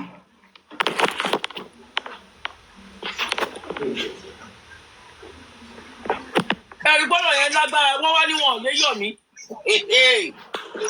nígbà tí Mr. Yomi sọ pé nígbà táwọn travel even Queen Alájà ó fẹnu ara ẹ̀ sọ wípé ká ní Yomi lọ sí pàǹtí tó ti ní kó wá yẹn ni kò ní jáde mọ́ nǹkan alágbọ̀n tó ti ní kó wá yẹn pé kò ní jáde mọ́ kò ní ríta ohun tó plan síbẹ̀ nìyẹn pé kí Wùmí lọ sàbújá tí Wùmí bá ti dábújá tí Yomi bá ti lọ síbẹ̀ yẹn jọ Friday tó ti múlẹ̀ Wùmí á kó padà pé Wùmí tó sọ pé kó wá òun ló ti lọ Àbújá ó ti padà kò sí ọkàn wọn á ṣe ọ̀tá tiẹ̀ léṣe síbẹ̀ yẹn and many of those evil plans tí wọ́n ti ṣe so táwọn ẹni yìí bá wá ń la àwọn nǹkan yìí já tó bá wá ń fìbínú sọ̀rọ̀ ẹ̀yin kan máa wò pé ó lè sọ̀rọ̀ jù báwo ló ṣe yẹ kó sọ̀rọ̀ báyìí mọ tó àwọn fún yìí tó ń go through within themselves. Tí prime boy ò bá sọ yìí síta ń sìn yìí ta ló mọ̀ nobody knows. Ibẹ̀ lọ̀rọ̀ yẹn ìbádẹ́ parí síbẹ̀ tó tọ́ pé ọ̀tá ẹ̀ tí ó ti parẹ́ ọ̀tá ẹ̀ ti parẹ́ o.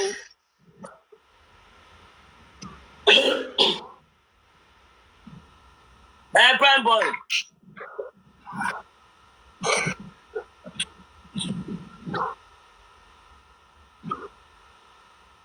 Finally, tó lè post me wanted with no evidence. Kó dín ìjọba tó lè approve wanted fún citizen tí ò sí evidence fún tọ́dẹ̀ yín pé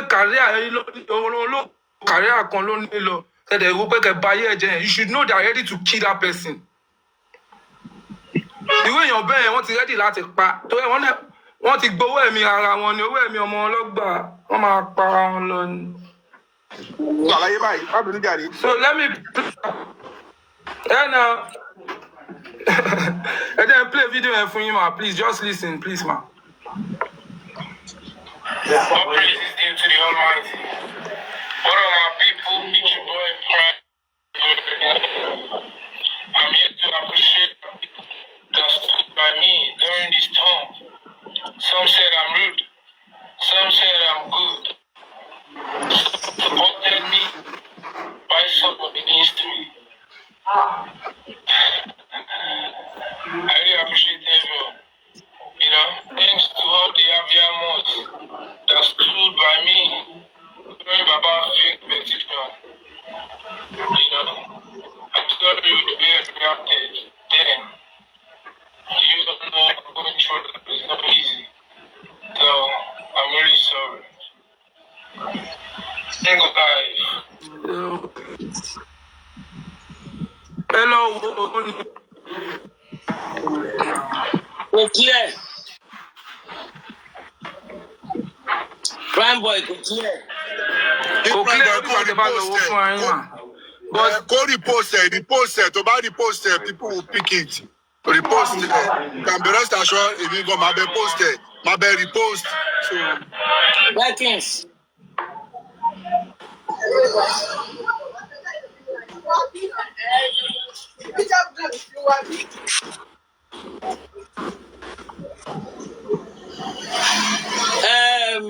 Can you hear me, man? Share go me right talking for. But me mute on the current room.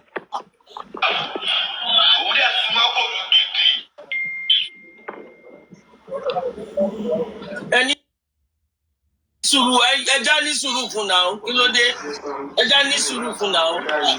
Network yẹn ò dáa, network second phone tí mò ń lò yẹn ò dáa. So ǹjẹ́ mo ní ẹ lọ wo page yẹn ó kò jìnnà síbi fídíò yẹn kò jìnnà And rárá. it's not going to cost you anything again to say I'm sorry, Prime boy. Prime boy is not going to cost you anything. I can do it, but just one more. Mommy, I know. I can say I'm sorry 1,000 times. But mo kàn ń try láti sọ fún yín pé mo pẹ̀lẹ́ mọ̀ pé I'm sorry mo ti ṣe ẹyọ kan tó ṣe recently which is last week tí mo post. Mo lọ copy ẹ̀ máa rí post ẹ̀ lẹ́nu. Okay, man. God bless you, man. And to all the Abiamos and all the fathers out there, tó sọ pé Prime boy rude.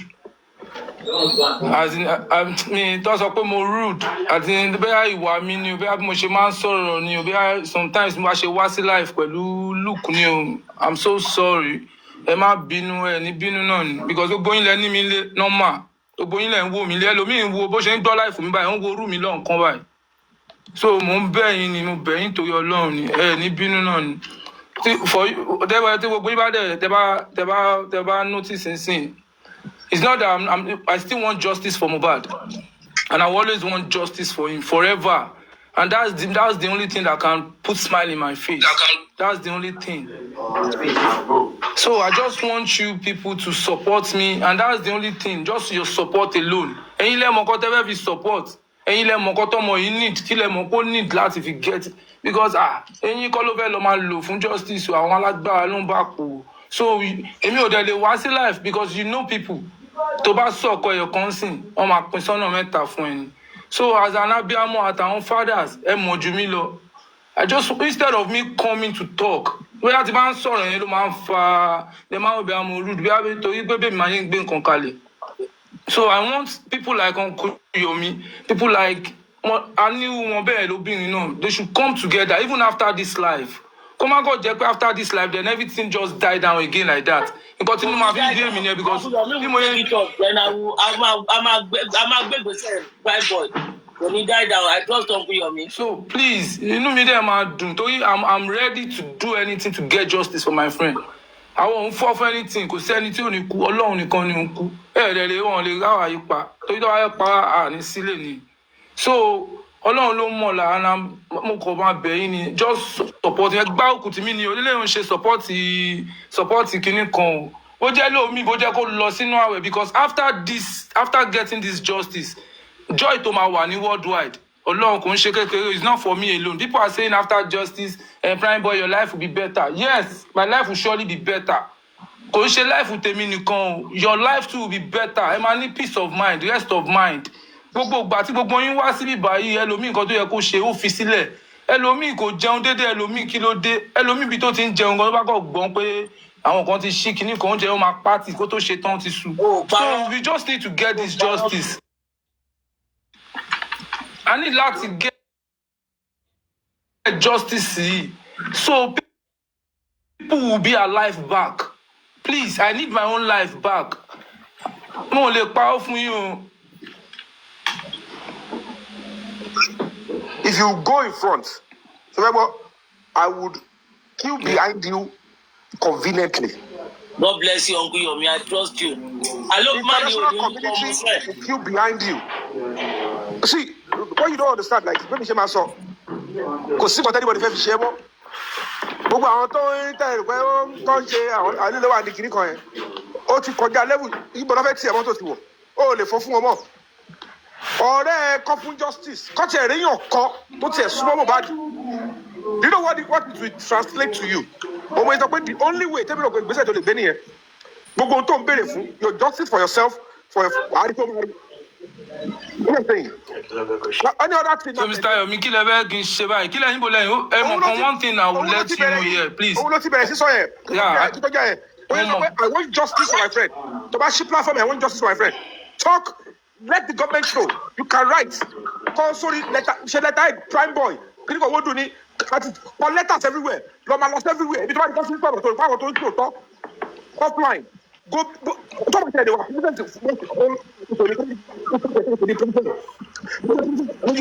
Èyí tó kù. Ṣayọ̀mí àgbọ̀yìn dáadáa wà bí mi nìkan. Àgbọ̀yìn Uncle Yomi nẹ́tíwọ̀kì yóò dá o. Nẹ́tíwọ̀kì dá o. Àjẹ́ gbọ́yìn báyìí ni. Ẹ ṣe ìfọ̀lọ́wọ́ ni. Iṣẹ́ ayé ni. Irọ́ o, gẹ́ẹ̀tì nǹkan tó ṣẹlẹ̀. Uncle Yomi fẹ́ kọ̀ mú gbà yẹn ni. Lóun wọ́n bí change. Ẹ fẹ́ máa lo pátá tèmi fún mi àbí? Mami Ajola mo lè tara sí báyìí. Pátá mi lẹ lọ. So ti yẹ prime boy. What you will need to do Nǹkan tó ṣe yìí náà ni. lead.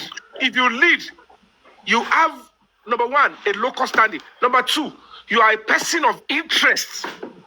Because Yes. what you want to Casey. So if you lead, Don't insult anybody in the comment section. I don't just mute. Mommy actually asked me to mute you. So please, just mind what you type. Ẹ jọ̀ọ́, ẹ má bú prime boy. Ẹ má bú anybody tẹ́ bá wá àmà mi. Kò sẹ́ni tó ń gbàdúrà kọ́ ọmọ ẹ̀ ká àgbà kó nu ayé. Gbogbo nǹkan tẹ́ ti ń ṣe láti fi ṣe. Àmọ́ gbogbo ìjọba sí ìfọwọ́bà. Ọmọ ẹ̀ ń bá ṣe pé yóò sọ pé yóò bí ọmọ ẹ̀ ṣe pé. Èèyàn sọ fún ìlú fẹ́ fún ọ̀tá òsì ṣe tó lè gbọ́ ọmọ tó bínú ni. Wọ́n yóò rẹ̀ sí ìṣọ̀dá náà. Ìsọkúsọ ló sọ látẹ̀kan ẹ̀mí tì. èmi fún jẹ́ padà ní. Mo fún jẹ́ padà ní. Pé wọ́n mute ẹ. You be punishing sin when you have been doing all sort of. Ẹ ṣe ṣe wà láì láti 2 years kò yọrí sí ìkọ̀kọ̀. Tẹ́tẹ́ bá fà láfíà ṣe ṣé kò ní make sense. Don't mind anything they are saying, just continue. Kí ló dé?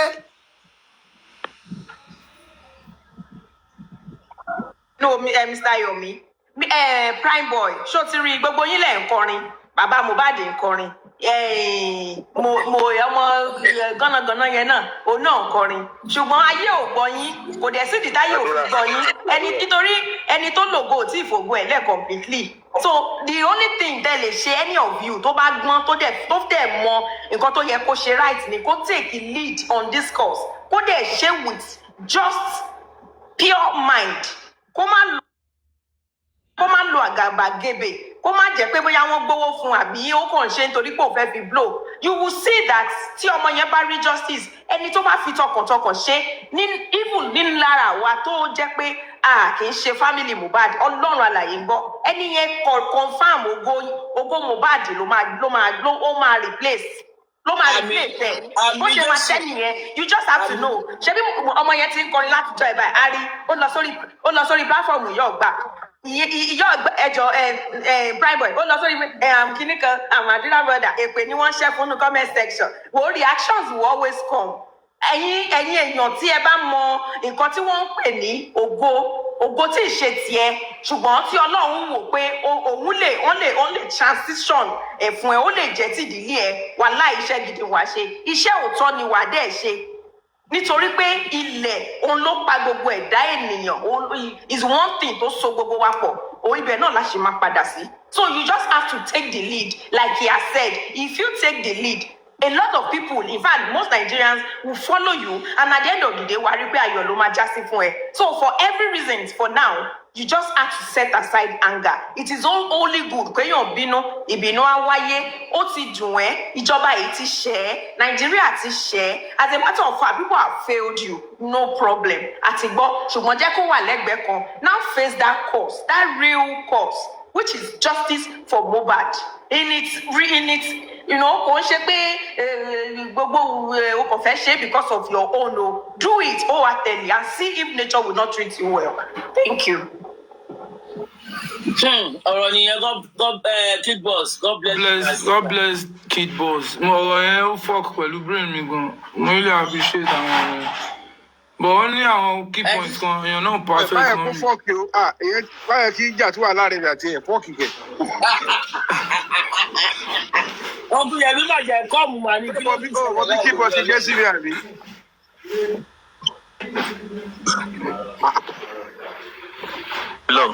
January la fẹ́ lọ ṣe introduction ní Ilé-Ifẹ̀. By January a lọ sí Ilé-Ifẹ̀ a fẹ́ lọ ṣe introduction after justice ṣe ti gbọ́. láìpọ̀ tó mẹ́tọ́jọ́ mọ́tàdé mọ̀nàkù náà.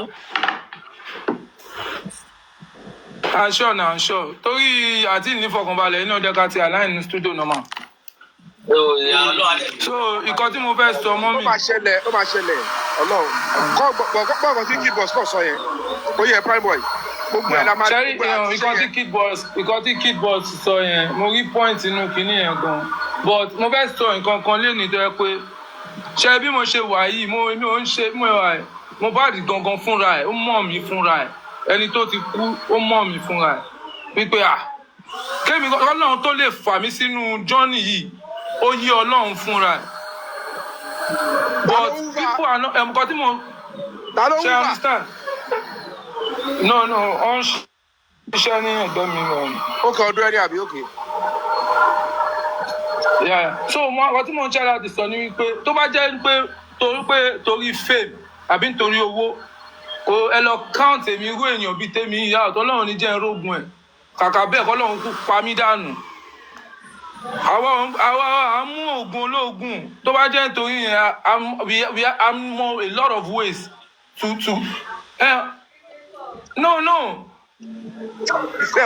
nǹkan tẹ́mi ń ṣe láti sọ nìyẹn. So àwa ò ń ṣe anything táwa bá fẹ́ ṣe we do things with honesty. Mohbad mọ̀ mí fúnra ẹ̀ òun kan mọ̀ mí pé kàkàkà àwọn mú nǹkan mọ́ kan nǹkan táwa máa jẹ Ọlọ́run ti fún àwa nǹkan táwa bá dẹ̀ ń ṣe òbí wa kọ́ àdáadáa ó tẹ́ mi lọ́rùn mo mọ̀ pé mi máa ga ògo ológo kọ́ ló máa jẹ́ kémi ga mo gbógo tèmi wá nọ́mà ọ̀rẹ́ mi lẹ́ni tá à ń sọ yìí so fighting for justice kọ́ ló tiẹ̀ ọ ní ẹni tí tiẹ̀ lọ èmi ògo tèmi gangan mo ṣe máa lò so n pé ògo èèyàn kan fẹ́ kún tèmi ẹ̀ náà àti pé mi ò ń ṣe àwọn fámìlì ẹ̀ tó wà láfta ògo àbáfta property ẹ̀ náà. Ògo ìdájọ́ yìí ògo ìdájọ́ yìí ó máa help to boost your own. That's what I mean. Ògo ìdájọ́ lẹ sọ Yorùbá nítorí àdúrà kì í ṣe fàdúrà náà ní láìwo ó ṣe pé bàbá Mohbad náà ní talent o right but something is hindering it tí kò jẹ́ kó wà clear sí ojú ayé. And that is the fact that pé nǹkan kan miss which is ó yẹ kí wọ́n ṣe nǹkan kan right. Má gbàgbé àwọn kan wà tó jẹ́ pé ayé wọn lè má rojú for a very long time. Ẹlòmíì lè má rọ ọmọ bí ẹlòmíì lè má rọ ọkọ fẹ́. Wọ́n lè ní kó lọ sí ilé bàbá wọn kó lọ mọ òrìṣà tó ń bọ́ nílé bàbá wọn kó kàn fún òrìṣà yẹn bí epo àbí kó fún ní ata àbí ó lè jẹ́ omi lásán ló máa ní kó fún sí òrìṣà. kó máa tọ́jú ọmọ kékeré mi. Ó lè jẹ́ pé ó ní kó bá wọn kékeré tira ní láyé bá rí ní gbogbo ọ̀nà ẹ̀ àbá tò ní awádàbí ẹni kó ṣoògùn owó. Do you understand what I mean? Mi ò mean pé bóyá wọ́n máa exchange. I'm just trying to let you know how important justice for Mohbad is, and the justice we're talking about òun ṣe ti mọ̀nàfíkì o, òun ṣe pé a fẹ́ ṣe nítorí pé jẹ́ kí n kàn ṣe nítorí pé mo fẹ́ káwọn èèyàn máa gbọ́ mi. You have your own glory, right? And it is ó ti wà sealed lórúkọ Ọlọ́run, and ó máa rí lò lábẹ́ àkóso bó ti rìn kórí. Èèyàn kankan ò ní ìdá ẹ àti rí, ṣùgbọ́n mo kàn fẹ́ kó mọ̀ ní pé àtúnṣe kan yẹ kó wà níbì kan tí ò tí sí, and that is why ló ṣe dàbí ẹni pé gbogbo ẹ̀yin tẹ́ ẹ wà láàrin Mohbad tẹ́ ẹ ń kọrin, ẹ ń lọ wájú, ẹ ń lọ ẹ̀yìn, ẹ ń lọ wájú. Bàbá Mohbad máa ń kọrin bíi bàbá àrà ti fayé sílẹ̀. A lot of people like bàbá àrà. Ó yẹ kí bàbá Mohbad máa jẹ àǹfààní pé bàbá àrà ló ń kọrin ní ló fi orin jọ, but no, it is not happening. Instead of that, tí èèyàn mẹ́wàá bá gbọ́ bàbá Mohbad, èèyàn mẹ́jọ, I'm hearing myself, èèyàn mẹ́jọ lè sọ pé kí ló ń kọ, ṣé bó yẹ kó ṣe máa ṣe nìyẹn, ṣé bó ṣe wọ́n wá rí máa rí mistake lọ́tún lọ́sì tí kò yẹ kó rí bẹ́ẹ̀, simply because something is missing, simply because ayé ò tí ìgbàgbọ́ wọn ò gbà wọn bó ṣe yẹ kó ń gbà wọn. I don't know if you get it. Ìdáláre máa ń wà nínú freedom. When there is freedom, tí kò sí ìdálẹ́bi nínú ọkàn ìyẹn gangan òun ni ìwàsí ayé. Kò kì í ṣe pé ayé tó jẹ́ pé wàá máa lò, wàá máa wí ká ní mo dẹ̀ ti mọ̀ kí n ṣe báyìí, àbí ó ṣe yẹ kó o ṣeré tí ò tó o ṣe bẹ́ẹ̀. So tí ìdáláre bá ti wà ní ọkàn of course you are good to go. But as it is, some people only put in the comment section, some people are still bashing you. Some people still feel like kò sọ nǹkan tó yẹ kó sọ ni, ó mọ̀ jù yẹn lọ jàre, kò sọ ni, ó kàn tán wá ni. Some people still see that àbí ó ti gbowó ni, different reactions, which is not supposed to be.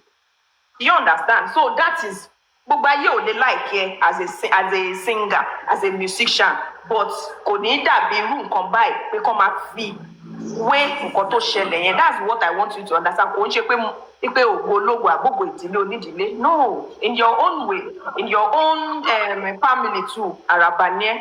Ọlọ́run á dẹ̀ jẹ́ kí ayé máa gbọ́ ẹ, káyá tún gbọ́ ẹ jù báyìí lọ.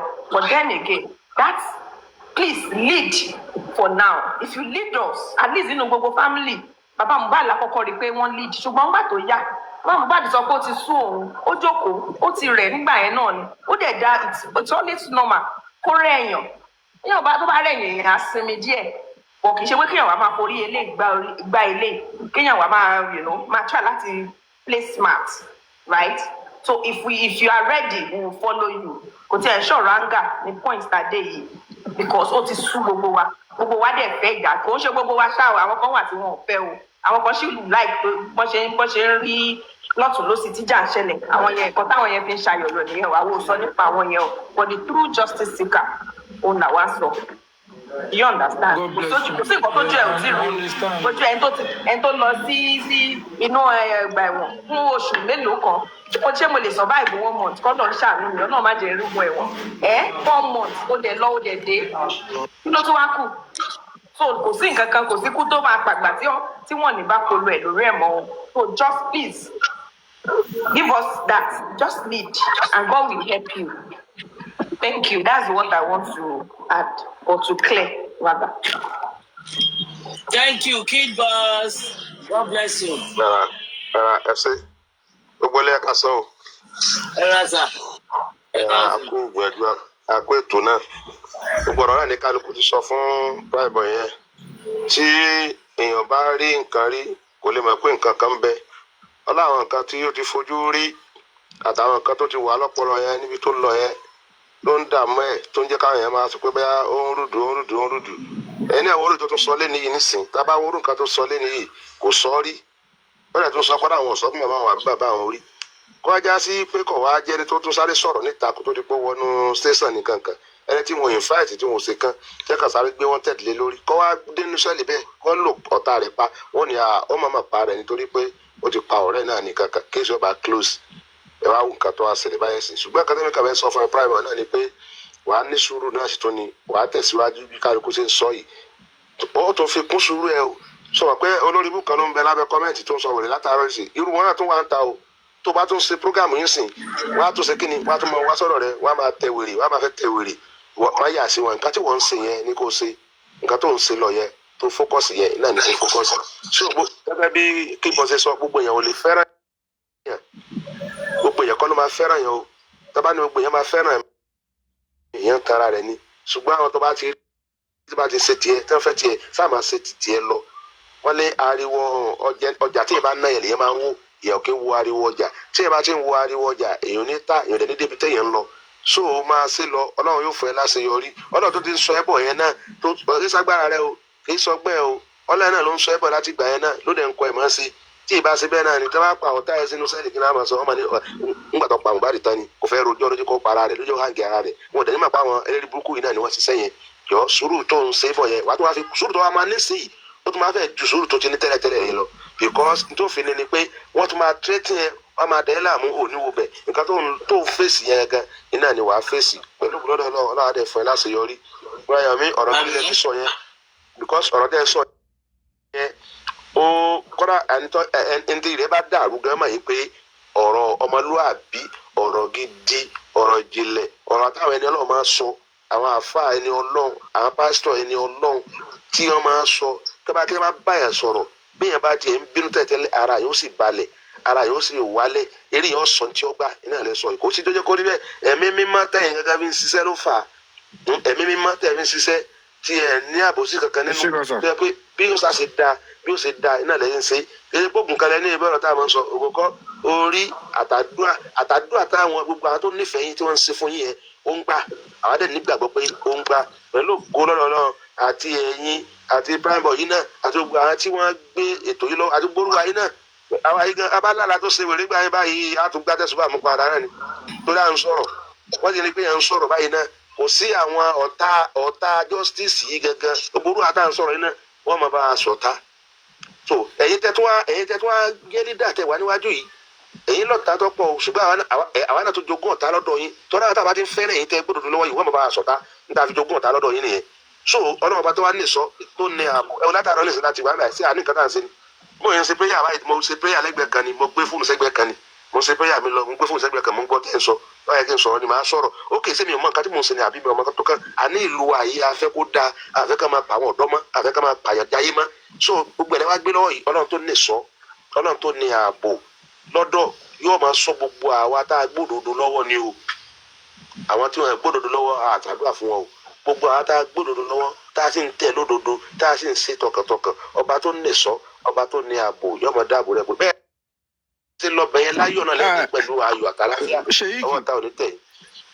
ẹ ṣe kan sà kí n tó gbàgbé torí mo play game ní ijọ́ o àwọn èèyàn dẹ̀ bless mi mo dẹ̀ mọ̀ pé fóònù yín ó dé problem so ẹ bá mi send the account yín èló ni fóònù tẹ́ fẹ́ rà. ìtagbára bá ká láti rà fún mi ní orí wíńdí láti rà. Mr. Yomi ẹ bá ra fẹ́ mi o. èmi kọ́ mo fẹ́ ra gbogbo ẹ̀ lágbára gbogbo ẹ̀.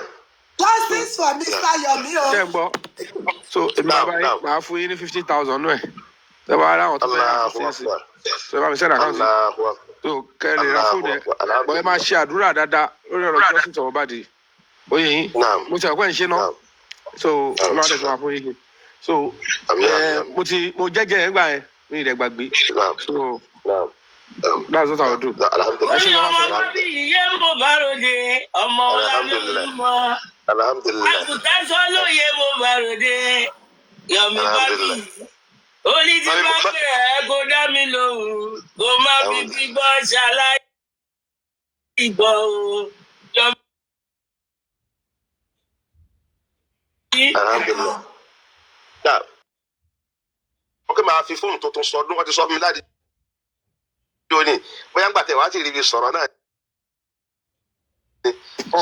Ebi ọgọ́ tẹ. Káwọn náà dá sí sìn. Ṣé ẹ bá bí yín sọ̀rọ̀ ni? Yomi ò bá gbogbo lé. Ẹ̀jẹ̀ torí Ọlọ́run ṣé ìkìgbẹ́ ra fóònù. Ànẹ́yìn lọ́dọ̀ yín yóò ní kẹsàn-án gbogbo lé ẹ má pè gbogbo lé. Ọjọ́ Olúwa ṣì ń kó bísínẹ́sì ẹ̀jọ́ lọ́wọ́ ni ẹ ṣàánú ajé. Ìyá mi ò ní dààmú jàre. Mo dẹ̀ jẹ́ ìsìnkú ìyá mi tẹ́lẹ̀. Bísínẹ́sì yẹn ò tí ì kọ́. Mọ́mí, ọjọ́ wo lẹ fẹ́ fáwọn èèyàn ní giveaway? Àwọn rice Sunday. Ìjọ Sunday. ṣé ọdún ò tí ní dé ṣá kí lè ní. ìlọ Sunday is reason why àwọn èèyàn máa ná ká tó ṣọdún ni tó ti yí ẹ. Thursday owó àti rice. mo jẹ́ olúwa ẹ mẹ́sàn pẹ́ fún sheik ń bẹ̀ o. owó àti rice. ó ti gbọ́dọ̀ sà sheik máa ní. wọ́n tọ́jú mi náà ẹja ṣàdúrà dákàtà wá sí. Wednesday tó bá gbà ní Wednesday ó máa wúlò fún wọn Thursday lọ́dún. ok. mọ́mí fún mi máa sọ̀rọ̀ gbà tí máa bá yín Kòròdú tó a bá ṣe kínní yẹn. mọ́mí ọdún Thursday. gbogbo nǹkan ti wọ́n náà. Kí ló fẹ́ wọ́n bẹ̀? Àti price ò lè ju 1,000 lọ. Kí bọ́ ẹjọ́ ẹni sùn ẹfún mi ní ìṣẹ́jú méjì náà ẹjọ́ Brian mi mo dúpẹ́ púpọ̀ fún yín ọlọ́ọ̀bá mi dúpẹ́ ọlọ́ọ̀nà Muhammad gbogbo ẹ̀yàn náà ni mo dúpẹ́ fún ẹkú ìfẹ́ owó tẹ̀ ń sẹ́yìn náà ìfẹ́ náà ni ọlọ́wọ́ fọ́sà ọlọ́ọ̀nà bí lọ́dọ̀ ọlọ́wọ́ fi yín lẹ́ o ọlọ́wọ́ jẹ owó tí o ọlọ́ọ̀nà bí lọ́dọ̀ ọlọ́wọ́ ọwọ́ táwọn ní tẹ̀yìn ọwọ́ rẹ̀ ò ní tẹ̀yìn àti gbogbo àtàwọn sẹ́yìn náà ọwọ́ alákùrò ò ní tẹ̀yìn ọwọ́ alárùkà ò ní tẹ̀yìn ìmọ̀ràn ọ̀tá ò ní ṣẹlẹ̀ yín lórí ìmọ̀ràn ọ̀tá ò ní ṣẹlẹ̀ wa lórí àgbàdo ní tẹ́ ẹ dájú kọ tẹ́ ẹ fèsì yìí tẹ́ ẹ fi ń síwájú tẹ́ ẹ wá wájú wa táwọn òyìnbá ẹ̀ ní ṣubú lójú wa ẹ̀ ní ṣubú lójú wa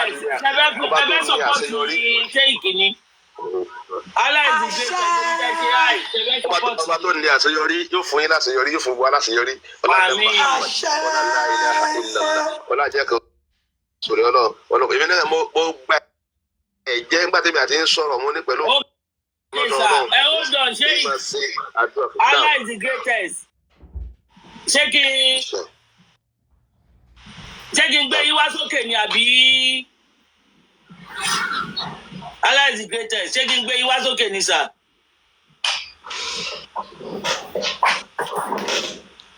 Justice for Mr. Yomi o, Mr. Yomi mo wà níbí o. Wọ́n ní ká drop ẹ bá mi gba account number. Account number ṣé ìkẹjọ? Ṣé ní àkáǹtì yín? Next bọ̀ pẹ̀lú ọ̀run. The rest will be seen it now. Our headline: Mohbad's friends seek justice for Mohbad. Who is that Mohbad's friend? Prime boy. Èwo ló ti headline gbogbo àwọn ọ̀rẹ́ Mohbad kó jà fún justice ẹ̀ láti ọjọ́ yìí. At the end of the day, àwọn ọ̀rẹ́ gan ló tún kó náà. Mo sọ fún gbogbo yín bíi pé part of the quality which is oyin wà lẹ̀ lọ́wọ́ àwa. Soft target.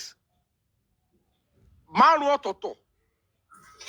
Orí ẹlẹ́ẹ̀karùn-ún la wọ́n báyìí pé why you spending only the loss ó ń dá wa padà bí kò lọ mú soft target ní bóyá bí kò lọ mú ní abúlé ẹ̀gbá kó máa lead wa padà kó máa dá wa padà sí inú estate kan ní Lẹ́kì kó mú soft target níbì kan eléyìí náà Lẹ́kì kó mú soft target nítòsí Lẹ́kì á tún dá wa padà sínú same point ibẹ̀ dẹ̀ ní ọmọ ilẹ̀ yìí wà tó lúgọ sí kí ló lọ́ ṣe bẹ̀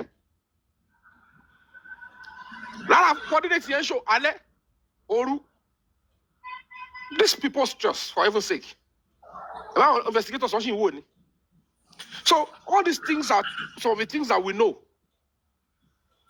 and we have to get to the root of it and get closure so that we can go and face other things. This nonsense must stop. Now that ó ti lọ wọ́n ti bú mẹ́ta it's important can need cooperation understanding so that the rest of the other suspects will be in custody and they round up the investigation. Ẹ má bother pọ̀ fún anybody in bail. Wọ́n bá gba bail kọ́ lọ máa yàgbẹ́ kọ́ lọ máa so is their fundamental right. Nígbà tí petitioner ò ti dákẹ́ complaint ò ti dákẹ́ the case will get ó máa lójú. Wọ́n ti wọ́ prime boy wọ́ fúnra wọn lọ́wọ́ sí. Wọ́n ti wọ́ èmi wọ́ gẹ́gẹ́ ni mo jókòó wọ́n wọ́ sí.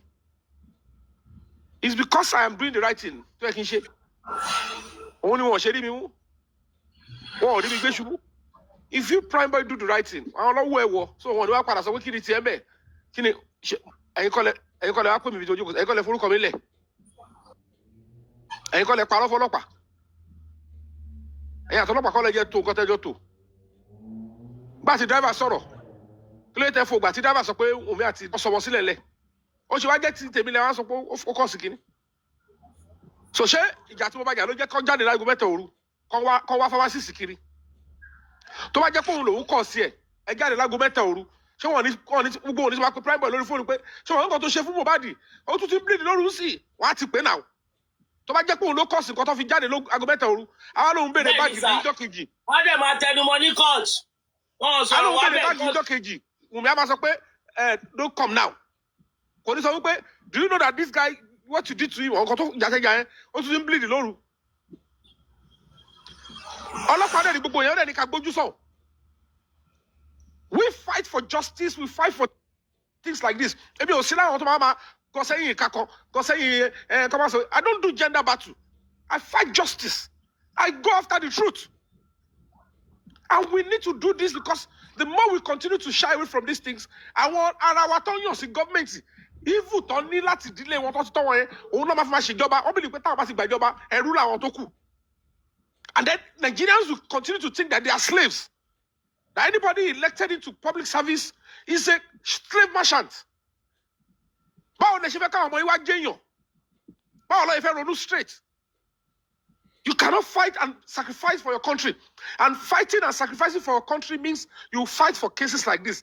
Tí ó jẹ́ pé directly kò tiẹ̀ ṣe pé wọ́n gangan ló ṣẹlẹ̀ sí. Kàkó tó dáwọn èèyàn kọjá àfi tó bá ṣẹlẹ̀ sí wọn nìkan lórílẹ̀‐èdè Nàìjíríà bó ṣe tọ́ wa nìyẹn. À ń tọ́ra wa wrongly. Tí ó bá ti kàn wá direct à gbọ́dọ̀ dìde jà à gbọ́dọ̀ dìde sọ̀rọ̀. Àwọn òwe burúkú tó máa sọ wá sí oko ẹrú tó máa jẹ́ káwọn ọmọ wa máa redundant tí wọ́n nílé wà patriotic is duty of care. The things that you fail to speak about now that has to do with the development of your country or abuse against another person will come back to haunt you. We have to speak and everybody try.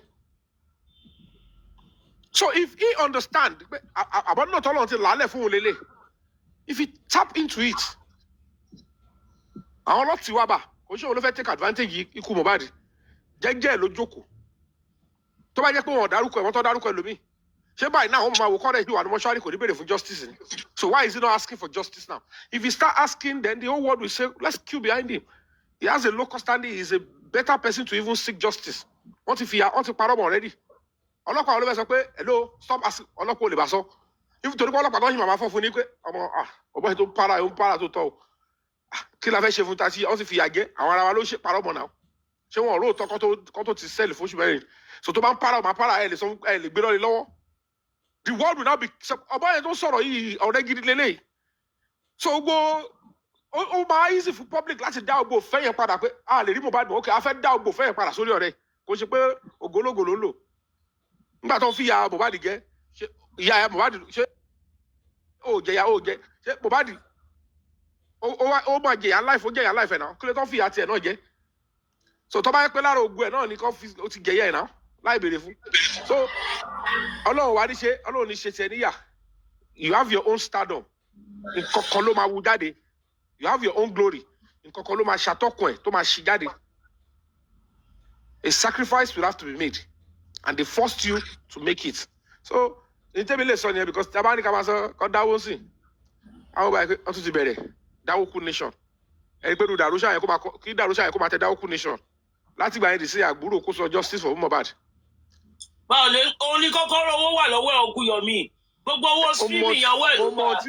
Mo mọ tí mò ń sọ ọwọ́ ti tẹ Wùnmí ó kó àwọn méjì Mohbad máa rí justice gbogbo ìtọ́kàn tán yìí tán gbogbo ògbó yẹn ọgbọ́n ní kíkọ́ abẹ́ mi ò rán wọ́n ṣe lórúkọ bọ́ yẹ jẹ́yọ̀nù ayé ni mo jẹ́yọ̀nù ayé orí TikTok ibi lẹ́tí ń fìdọ̀tí lọ́mì orí TikTok lọ́wọ́ pé ta ni Yomi yẹn because an NGO needs money for you to push. Òun ló fa gbogbo dọ̀tí yẹn tọ́lọ́ bá ti ṣe kó ṣe tó bá yẹ pé ibi tí mo ti wọlé ni.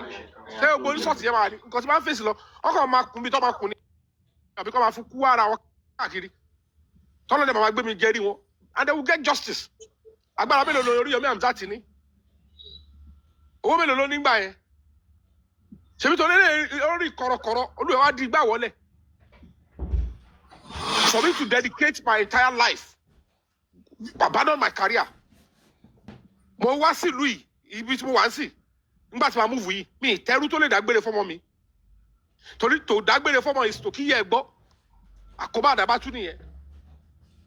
Do you think I'm happy? I left Nigeria. Tí bá kú láàrin inú tí flight gbé mi lọ́kọ́. That means I didn't speak to my son for the last time. Ṣé mo ní kan tí wọ́n á ṣe ń bì ni? Mo lọ London. Bọ́ ṣe wọ́n lọ ń bú mi lórí TikTok wọ́n ṣe gbẹ̀. Èmi wà ní òjò. Mo fèsì ọ́fíìsì Prime Minister UK. Mo ń gbọ́dọ̀ post office lọ post letter. Mo ń lọ káàkiri. Mo tún lọ àwọn bòbí tí mo lọ sí ìfẹ́ dárúkọ ẹ̀. Mo tún wà ní Canada. Mo mọ nǹkan tí mo ti ṣe. Mo tún máa fèsì Amẹ́ríkà lórí ọ̀rọ̀ Mohbad náà ni. Ẹsẹ̀ mo fi ń da títí láàbù káàkiri. Tí Prime Boy bá wà gbó iyì òkìkí ó ti wà ní gbogbo ogun tó ti wá sọ́dọ̀ yẹn. But he didn't take advantage. But he is right. Tó bá fi tòun ṣe, but òun ló máa fi tààrẹ̀ ẹ̀ ṣe. Tó bá ti fi tààrẹ̀ ẹ̀ ṣe, ọ̀nà àṣìfù àwọn yẹn ò gọ̀. Àwọn tó ti sọ pé wọ́n ti fẹnu condemn yẹn tó wà ní pé wá gbé sórí pé ẹ ṣe àtìrí báyìí sìn. Justice ẹ jẹ́ ká wá. Báwo la yóò ṣe ní tòsí lẹ́yìn? Tàbá ní ká tòsí lẹ́yìn sí tí ò ṣe kankan. Ọkọ̀ máa dá wa wúrẹ́wúrẹ́ lé lọ́wọ́ ni. Owó tí ò ká ṣé nǹkan tá a sọ ni à ń sọ nǹkan tí yóò máa jẹ títí ọjọ́ ayé. Òun ṣé òun bẹ́ẹ̀ insult tí a máa sọ pé èmi wo báyìí pé bóyá ẹ̀ lọ padà lọ wò go to my social media. Tẹ́bà tí ẹ̀ mọ́ gbogbo tí yóò ti ṣe rí. Wo birthday 2024 ẹ wo 2023. Wọ́n bá yín ṣe justice. Mo dẹni tí ò lè celebrate ara mi lọ́jọ́ bí mi. Òun sá kiri pẹ̀lú ọmọ. And some people are still condemning and nailing me. Èèyàn ní láti ṣe pé dẹ̀. So, èmi ọmọ tẹ́lẹ̀ ṣe lọ́rọ̀ bẹ̀rẹ̀ ti Prime Boy bẹ́ẹ̀. If you take the right step, I'm ready to keep behind him. If you want us to do side by side, ọ̀rẹ́ ẹ̀ ni. I cannot ask him to stay back. But more eyes will look into his own justice. If he now look at bigger justice, which is justice for Mohbad. And then our public affairs opportunity ẹ̀ wá ṣe àtúnṣe. Bọ́n ṣe máa ṣe áńgù tó bá gbé gbà. Àwọn tó lágbára ju gba àwọn tó wà lórí TikTok lọ, tó gbé nǹkan dá nínú ayé. Tó ní fọ̀ tó lè kọ́ lọ́tọ́ wá sọ pé you know what? I'm setting up a world-class studio for this guy. Nǹkan pè lọ́rẹ̀ lélẹ̀, orí mi wú. Ó ń ṣe àwọn táwọn lórí TikTok táwọn ṣe kiri. À wò báyìí pé no world-class studio. Màá ṣìkọ̀ fún ẹ ní Miami, màá ṣìkọ̀ fún ẹ ní Lagos, màá bìzà lọ. Ọ̀rẹ́ lélẹ̀ kò ro pẹ́ẹ́nì tó fún. Ó ti wá mú pẹ́ẹ́nì, ó ti change ẹ̀ padà. Ó wá fi ń jà fọ́ọ̀rẹ́ yẹn lọ. So àmọ̀ràn tẹ́bi máa sọ nìyẹn kọ́rọ̀ mi má lọ pọ̀ jù because bá wà láwọn nǹkan tó serious báyìí mi ń jẹ́ kọ́rọ̀ mi pọ̀. Torí tí máa fẹ́ kọjá ń bọ́dà náà ọ̀rọ̀ mi ò kí ń pọ̀. How long are you stay? 2 weeks. God bless you guys. Summary ni mo fi máa sọ̀rọ̀. Mi ń jẹ́ kí ọkọ̀ bá mi. Máa ti jẹ́ kí kórè orílẹ̀-èdè ibi tó ń lọ. Bàbá ti fẹ́ sójú lórí TikTok ti máa kàn án. So thank you so much. Àlùmílẹ̀ ní nǹkan mi o, but that's my own perception. Thank you so much, sir. Thank you, sir. Tade Monaco, Maggi Sebe. Tade Monaco. Madam Monjola, well done, ma. Shout out to everybody. Kudos to everyone standing for justice for Mohbad. Kudos to the panelists, the listeners, the commenters, everyone viewing from the FYP. God bless everybody. I just want to quickly talk about something that has been happening in the past 2 days now. Concerning Baba Mohbad blocking me. Mo posted something for me that why am I against Baba Mohbad? I'm not against Baba Mohbad, and I don't judge people based on what I heard about them. I judge them based on what I know about them. And what I know is that Baba Mohbad blocked me. And I don't have any reasonable logic, to think of why he blocked me. And that's the only reason I posted that. You understand? And in the comment section, I'm like, just give me a logical reason why Baba Mohbad blocked someone that went to the studio and sang for his son. You understand? Will make any sense to me. And that's why I'm like, maybe Baba Mohbad for now doesn't want justice anymore. But yeah, when the case just started back then, maybe he wanted justice. But at some point, I guess like he was compromised. That is what I feel. So We want to man from in the comment section. They are either from Baba Mohbad's camp or from Mohbad's girlfriend's camp. That is what Cynthia is that her name, Cynthia or something? Because the backtrack on followers will me not one insult me. But any which way, I don't want us to give up on justice for Mohbad. Let's keep pushing. We are close to getting justice for Mohbad. You understand? I saw him twice. I even screenshot it. Yeah, we are close to getting justice for Mohbad. So imagine can give up. Prime boy, like Mr. Yomi said, we want to see you. We want to see you in front. Do you understand? Afekoma Soronpa justice regularly. That's the only way we are going to get justice. And that's the only reason we want to close Casey. Yeah, Prime boy, I deal with you. Nisuru. Prime boy, I deal with you. I deal with you, my worry. We have to keep talking about justice day and night. That is the only reason we want to wipe Casey under the rug. So I prefer wipe Casey under the carpet. Like over 2 years, want to share now. But because people keep talking about it, people keep making moves, somebody else will come up and continue again. Do you understand? So Prime boy, my echo swear. That's what I'm trying. Echo swear. And don't let the pain get to you too much. We know you went through a lot concerning this Mohbad's justice. Mabinu, I know what it feels. I know what it feels like for people to come to you and say, Eli, oh rude. Look at me, for example. Me will share anybody, but come to my comment section sometimes. You always see people that will say, see, you walk on share, justice. Do you understand? So thinking about it, a meeting on studio. Me Baba Mohbad. That was what I said. I went to the studio, me Baba Mohbad. I took up Peter Lopa Mohbad. On push it for Amilati 2023. On Facebook and Instagram. I started from Facebook and Instagram. You understand? It's in over 200,000 views. Facebook and Instagram before I got to TikTok. You understand? But today TikTok no, I don't push it. No. And I was very surprised when I saw that I was blocked by Baba Mohbad. And I was one of the first people that said, are we sure Baba Mohbad is truly seeking justice for Mohbad? Because I don't see any reason someone like Baba Mohbad will be against me. You understand? So, Prime boy, Mabinu, you understand? Some people have their reasons to have grudges against you. Some people still believe, some people are still doubting that, is Prime boy truly seking justice? You understand? So you I jam is you because I don't know, bro. I don't know. And so for me, yeah. Only two work only Baba Mohbad. I told you. Kala won play you. Oh no, yeah, keep Baba Mohbad come on. Oh yeah, keep Baba Mohbad no marry. I don't play. I know Mohbad do. Baba ti ri e bi competitor niyen.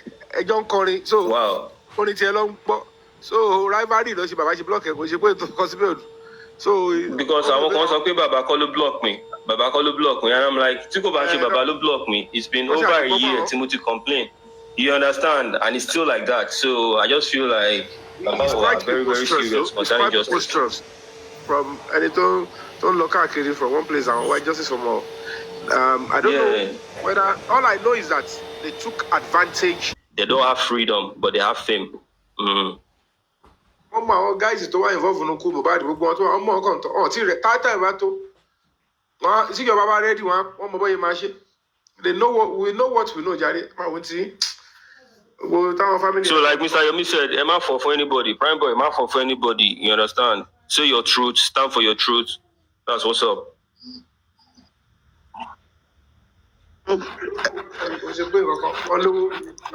Please, house. Mr. Yomi, ẹ má bínú pé mo kọ́ mi, mo ṣẹ̀ṣẹ̀ wọlé ni, ẹ má bínú torí mo rí pé. Àṣàbí ọlá ẹ tún ti débí ẹ̀yẹ níṣẹ́ ẹ̀sẹ̀.